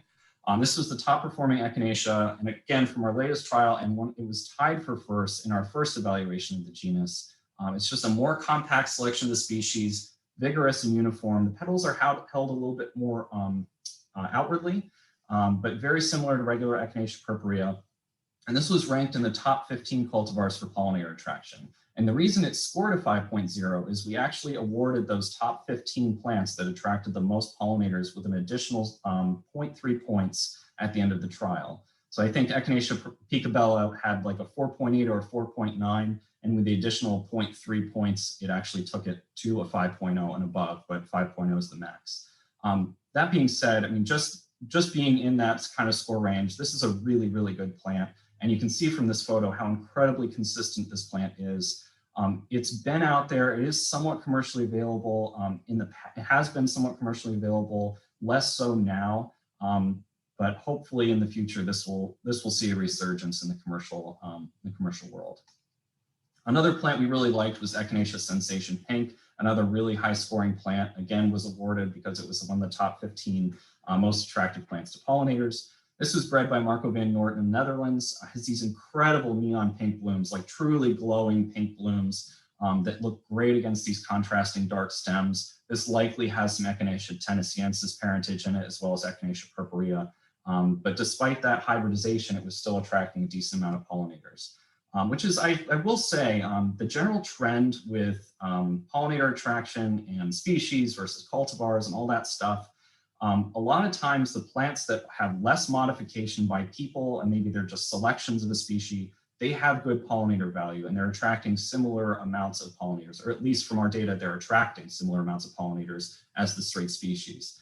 when you start to see a lot more human influence and manipulation, specifically if you're fundamentally changing a major aspect of that plant, particularly in the floral realm of that plant, that's when we're starting to see lower visitation. But that being said, this plant still attracted a lot of pollinators, was a great garden plant. Echinacea Santa Fe did beautifully in our trial. This is a proven winner's introduction, also known as Echinacea Lakota Fire in the trade. This was our top rated red and orange cultivar in the trial. There's some minor variations between individual plants because this is a seed produced cultivar, but overall they performed tidy 2-foot mounded plants with exceptional floral displays. And visitors can, in the past, have had the opportunity to vote for their favorites. And this was a top 5 visitor favorite in both 2018 and 2019 in our trial garden. And Echinacea Kismet Raspberry, this is one of several Terra Nova nurseries intros that are included in our top performers list.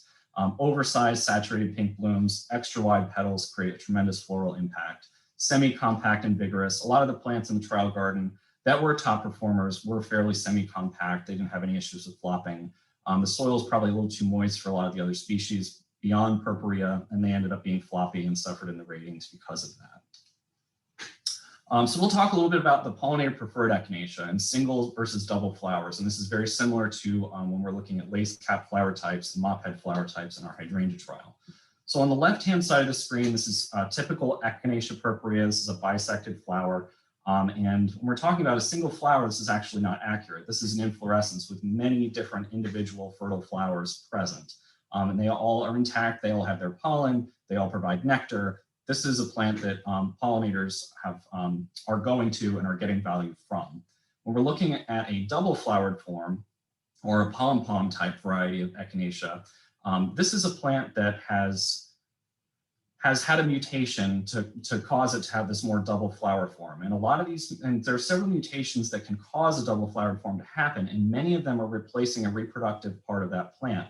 And many of those reproductive parts of that plant are offering those benefits to pollinators. So in theory, the idea is that these double flowered forms aren't supporting or aren't attracting pollinators at quite the levels of a single flowered type. And we wanted to see if that held up in our data.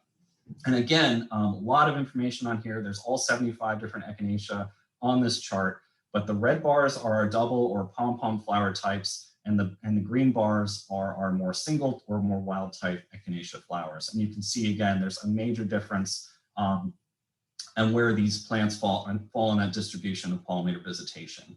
And then we'll look briefly here at the top performing Echinacea from a pollinator standpoint.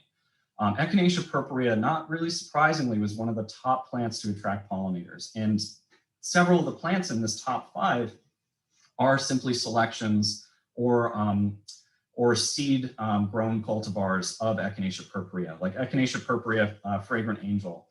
Just beat out Echinacea purpurea, but only because it attracted more butterflies than any other Echinacea in the trial.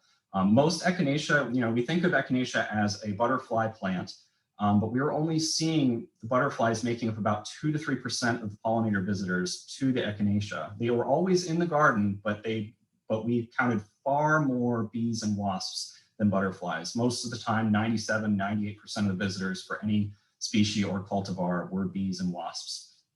For some reason, Echinacea purpurea Fragrant Angel, it was about 14% butterflies as opposed to the 2 or 3. That being said, Echinacea purpurea, Ruby Star, Baby Swan Pink, these are all really great options for pollinators. And while a few of them may not have made quite to the top performers list, some of them are not bad garden plants at all. And I encourage you to look at these plants and consider them as well in your landscapes. For me, I really just like typical Echinacea purpurea, a purple coneflower. This is definitely the most popular and widely available species on the market. And one of the reasons it did so well in our trials is because it's adaptable to a few different conditions that are important in our trial garden. One is a little bit more extra soil moisture. They're very adaptable to that as long as they're not wet over the winter. And they can also handle a little bit of extra shade than a little bit better than some of the other species, which isn't necessarily a consideration in the trial garden, but it allows you to incorporate this plant into more diverse designs. Any questions on Echinacea? And we're going to jump into some of our previous trials and just mention some of our favorites, as well as some of the pollinator, best pollinator performers as well.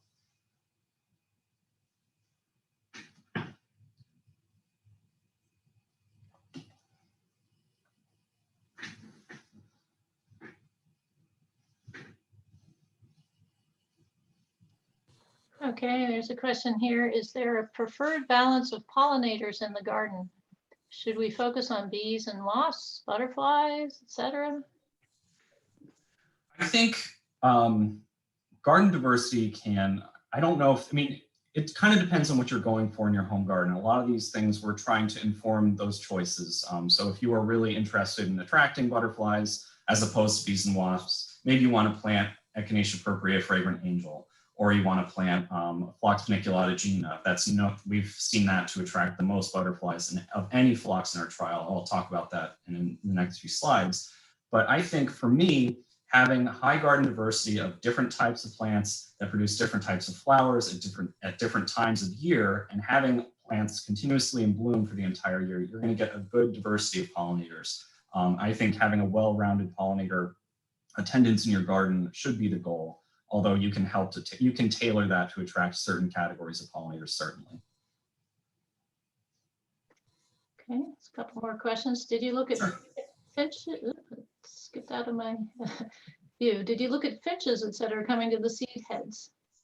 Yes, we didn't actually do, we didn't collect data on it other than just our anecdotal observations, but there were always goldfinches present in the trial garden, particularly this time of year through August. We had a flock that was here all the time. It was one of the things I really miss about not having, you know, we don't have the Echinacea in the trial garden anymore, but there was always goldfinches. We really noticed that they were going to plants that had the more wild type seed heads again, the more like single flower types.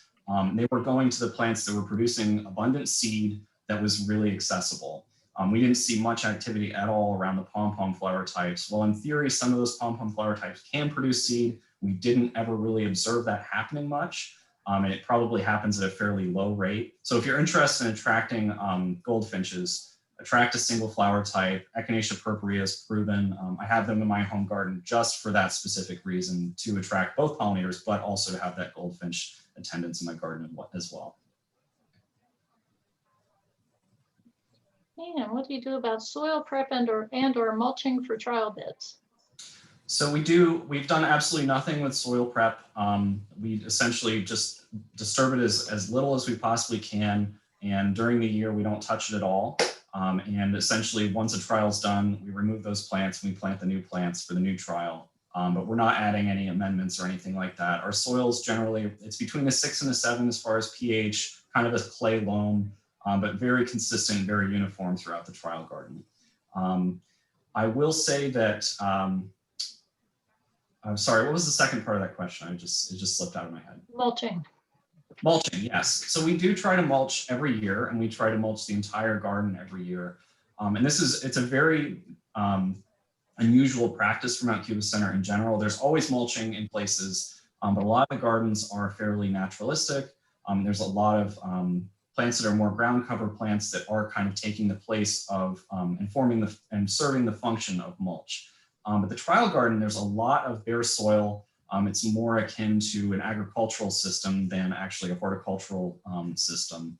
And the weed pressure in there is immense. If we didn't weed, we would be spending the vast majority of our time, or if we didn't mulch, we'd be spending the vast majority of our time weeding. So mulching is really important out there, just as a time management and weed management solution out there. That makes sense. Okay, that was all the questions. Okay, great. Well, time permitting, we'll get through these next few slides, and we're really, again, just talking about some of our previous favorites and pollinator top performers. So with Helenium, this trial took place from 2017 to 2019. Why trial Helenium? We wanted to evaluate European hybrids, which is, Helenium are so popular in Europe. They've been bred there, selected there, but they're all North American native plants.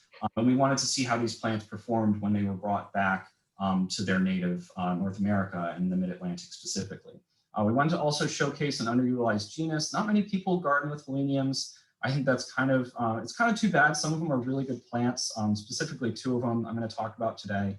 And we wanted to evaluate species and cultivars for disease resistance and record pollinator preference.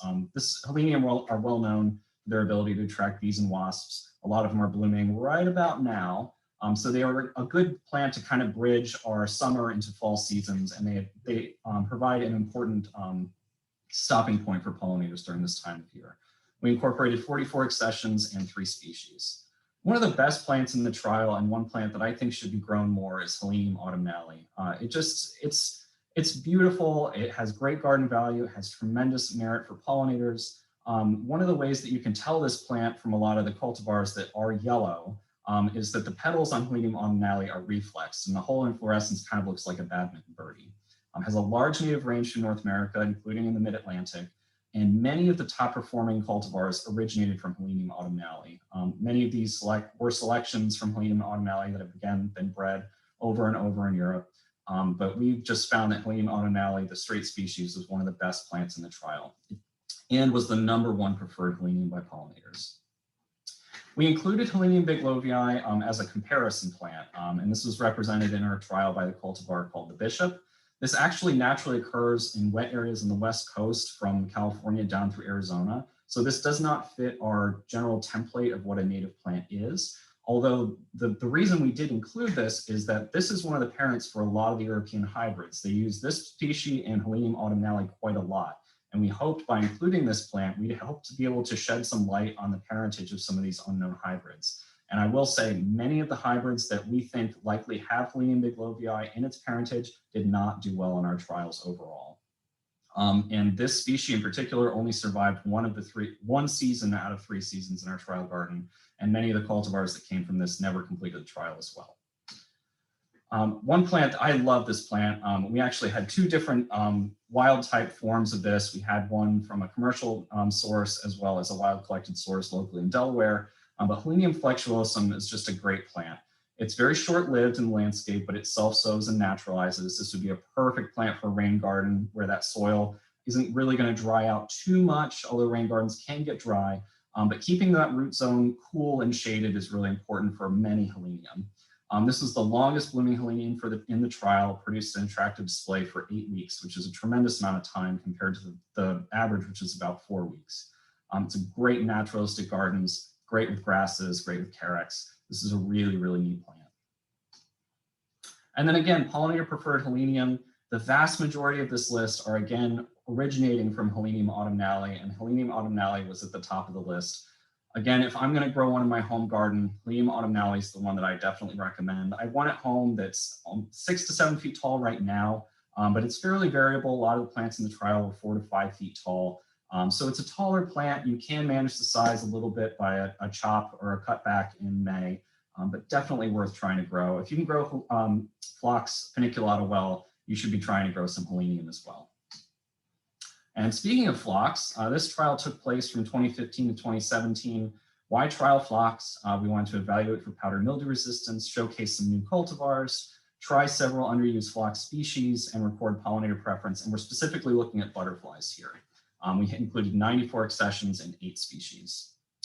So one of the best plants in the trial was, one of the plants that I like most in the trial is Phlox paniculata Robert Poor. This was named for the landscape architect Robert Poor, originated in Mississippi.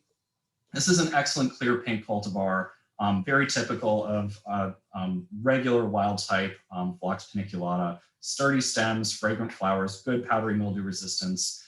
It did get some, and I will mention that plants, even if plants have a low incidence of powdery mildew in our trial garden, that means it probably has excellent resistance in a home garden. When we get diseases in the trial garden, the pressure is generally very, very high, just because of all the plants are susceptible and they're all in close proximity. So powdery mildew is something, if a plant in here only gets a little bit of it in your home garden, it's likely going to be very, very clean. David is another great plant. This is a perennial plant of the year in 2002, and this was actually selected at the Brandywine Conservancy in PA, just up the road from us. This is a clear white flowered cultivar, great sturdy 3-foot stems, excellent powdery mildew resistance. And Phlox Carolina Kim, this was a selection discovered by Jan Midgley in Alabama. This was the best example of Phlox Carolina in our trial. Think differently than Phlox paniculata. This only gets to about 2 feet tall. It spreads by rhizomes to create this really beautiful mat. Could be really great combined with smaller carex as a native ground cover. And it blooms earlier in May through June. Vigorous, sturdy, and disease-free. Another plant we love, and we planted a whole bunch of these in our new formal garden plantings, is Phlox mini pearl. And this is actually a naturally occurring cultivar that originated in Mississippi. Plant Delights originally introduced this and named it Mini Pearl. It's becoming more and more commercially available, which I think is great. This was actually originally thought to be a hybrid, but it turns out it's just a white. Most recent thinking is that it's a white flowered form of Phlox carolina, but it's striking the landscape. We have it planted in masses, and we've actually done deadheading and cutbacks after the initial bloom, and we get a really excellent second flush of flowers on this in our gardens. But butterfly preferred phlox. This was one of our pollinator data sets where we had an absolute runaway as far as the #1 performer. The absolutely most preferred phlox was Phlox paniculata gina, and that had 539 visits compared to the next closest plant, which was Phlox paniculata labelle. And we did take a deeper dive into this. We wanted to know why there was such a major difference between the #1 and #2 most preferred plant by pollinators. We worked with a student at the University of Delaware. He looked at nectar volume, nectar sugar concentrations, and found that it was very, very similar and comparable to typical Phlox paniculata. The big thinking is that Phlox paniculata gina, the flowers are just a lot smaller and they're more numerous on those panicles. So a butterfly can feed more efficiently on more flowers in a smaller area. So that's really what we think is going on, although there's definitely more work to be done on this. But this is, if you want butterflies in your home garden, if you can only plant one phlox, this is a really good option. Not only was it a great plant with pollinators, but it was also excellent as far as disease resistance. It didn't really flop. This is just a really, really good garden plant, and I'm glad to see this is out there more commercially. So any questions on phlox? And I believe, Margaret, we might be out of time, but I have a few more slides if we want to stick around for that. I think that's totally fine. If people want to stick around and you're willing, they can. If they need to go, then yeah, thanks. I'm happy to do that. It's just a couple more slides on Monarda, Coreopsis, and Baptisia. We got a question about helenium. What is your favorite short helenium? Flexuosum. It's a smaller plant. I think most of them only got to be about 30 to 36 inches tall, maybe just a hair wider than that. One of the reasons I love it, in addition to all the other reasons of it being a longer blooming plant, is that it's what I like to call a see-through plant. You can add it in landscapes and you can see the plants behind it. It doesn't block anything, and it just adds this beautiful texture to plantings, which I think is really valuable, and it's great to combine with other plants in a landscape situation. But Flexuosum, the straight species, I think is a really, really good option for that kind of smaller size category. Thank you. Sure.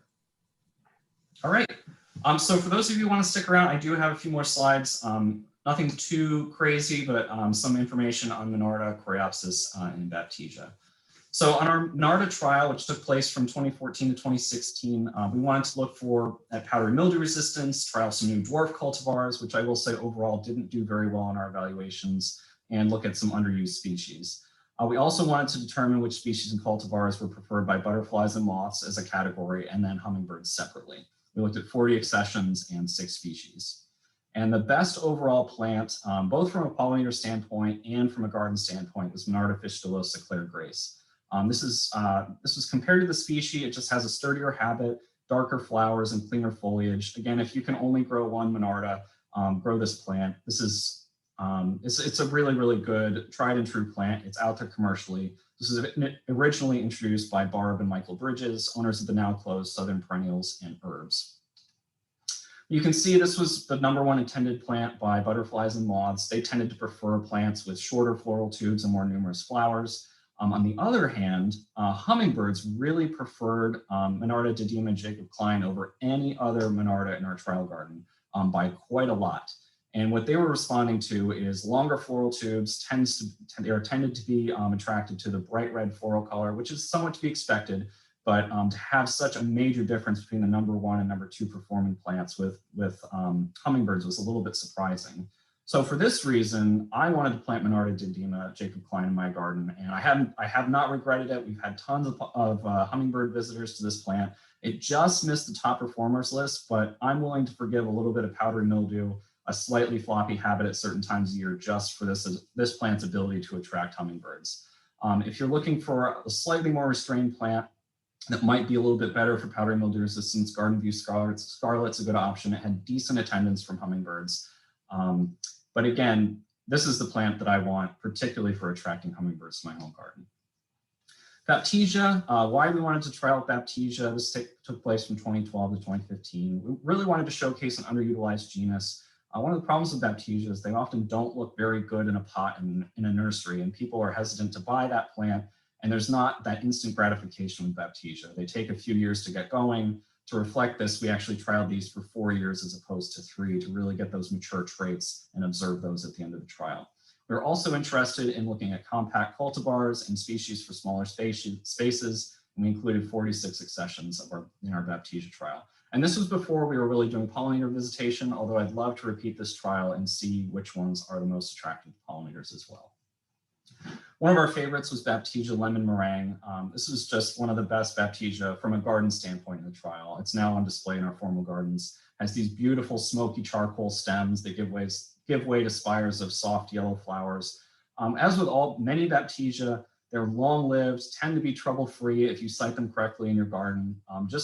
Think of these almost as a woody plant. You really want to put that extra thought into siting them because they'll be there for a long time and they are difficult to remove and to move them. They don't like to be moved around once they're well established. But if they are established, they just get better every year.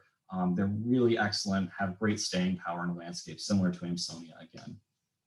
Ivory Towers is another great plant. I believe this is actually a selection of Baptisia alba, but this was the best white Baptisia in the trial. Again, dark kind of charcoal colored shoots emerge in the spring and they eventually fade to green. It has very tall spikes of white flowers that last for about 3 weeks, which is pretty good for a Baptisia. But the other nice thing on the other ornamental value of this plant is that the seed pods are really attractive on this plant. Definitely leave them on. They add some ornamental interest to your plants as well.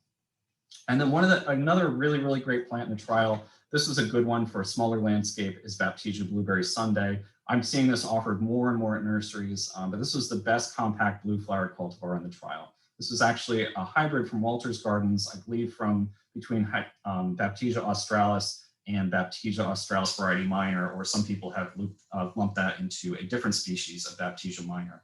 But what that produced is a really dense, compact, trouble-free plant. Only gets to about 3 feet tall and wide, and it holds its form really well after flowering as well. It never opens up in a rain event. And finally, Coreopsis. This trial took place from 2012 to 2014. Why trial Coreopsis? We wanted to evaluate new cultivars, look at some underused species, and we wanted to address some hardiness complaints in the Mid-Atlantic. What we found is that plants that tended to have a more rhizomatous plant habit were much more reliably hardy in our trial garden, as opposed to plants that were more clump forming. We also recorded pollinator profiles, which is something I think you're going to see come back in our trial evaluations, in addition to our pollinator counts. And I'll explain what that is in a few slides here. We included 94 accessions, 67 of which were perennials and 27 of which were annuals. One of the best plants in the trial, and I will say we've noticed some rabbit issues with this plant, so if you have high rabbit pressure, this may not be the right plant to choose, but otherwise it's a really, really great plant. It was the highest rated Coreopsis in our trial, makes about 30-foot mound, or 30-inch mounds, excuse me. 30 foot would be pretty impressive. Clean green foliage, remains vigorous all season. It blooms late September. Masses of flowers come out about then. It's a great plant for pairing with things like a smaller Vernonia or with an aster. It's just a really, really good garden plant. Good soil moisture is really key for this plant. Coreopsis tripteris gold standard. This was actually a selection that we introduced from a seed collection in Alabama.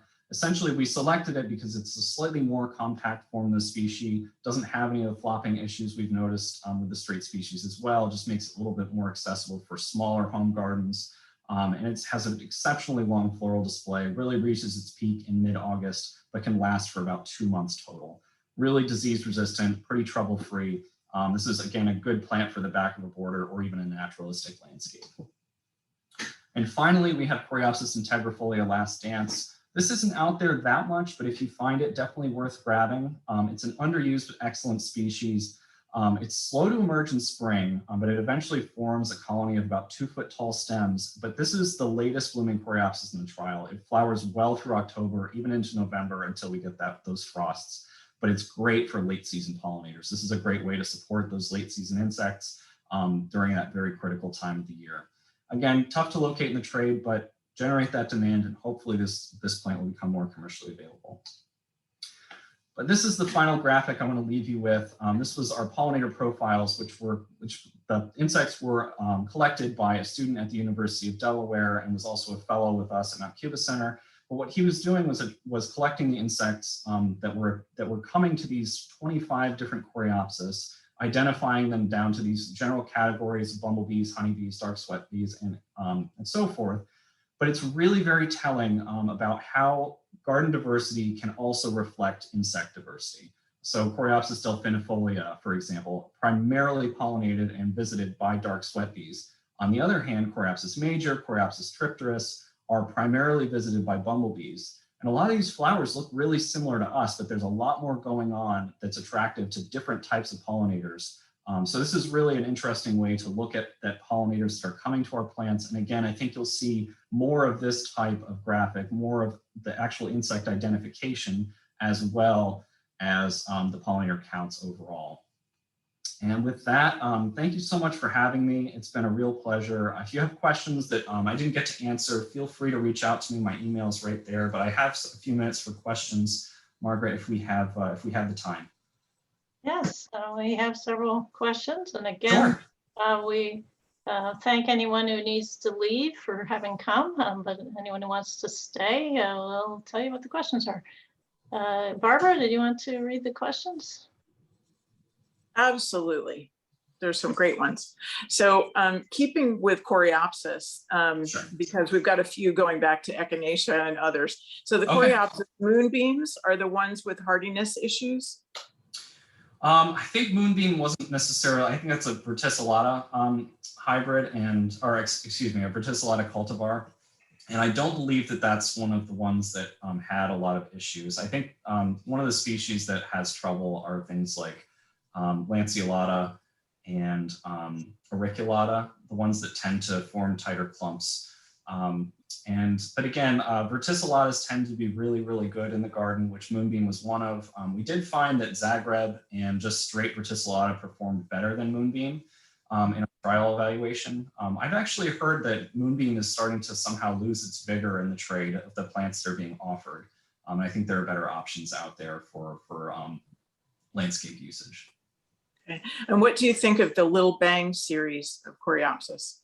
Oh, I'm not sure. Actually, this was before my time. George Coombs, my predecessor, did the Coreopsis trial. I'm not sure if we incorporated those in our evaluation, but I tended to be, we've found that a lot of the top performers in our trial were selections of species or species, and a lot of the hybrids didn't really hold up quite as well in our evaluations.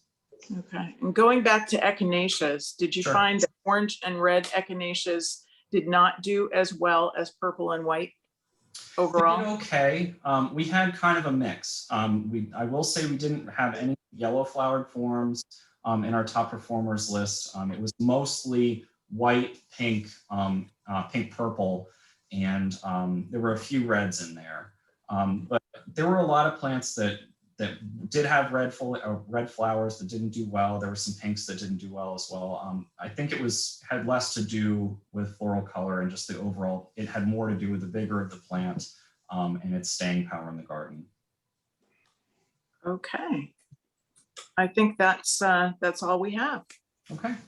All right, well, thank you, Sam. That was fantastic. Many people have said so in the chat. So I know, again, we learned so much. Well, I think everybody learned a lot today. By the way, if anyone has suggestions for future topics or future speakers at our in our 4th annual conference for landscape professionals, we'd love to hear them. We also have to we'll have to make a decision about whether to take it live next year, COVID permitting, back at Merrifield Garden Center, or keep it on Zoom. Obviously, there was a big advantage to us this year because all 3 of our presenters are nowhere near Northern Virginia, so or not that near. So it enabled us to have a wider range of speakers and topics, which was good. On the other hand, it's really fun to get together. So those of you who actually are Northern Virginia landscapers, let me know what you think. Maybe you just as soon have it on Zoom. Maybe it's easier for you. And I don't want to make the wrong decision about this. So thank you all for presenting and hope to see you next year.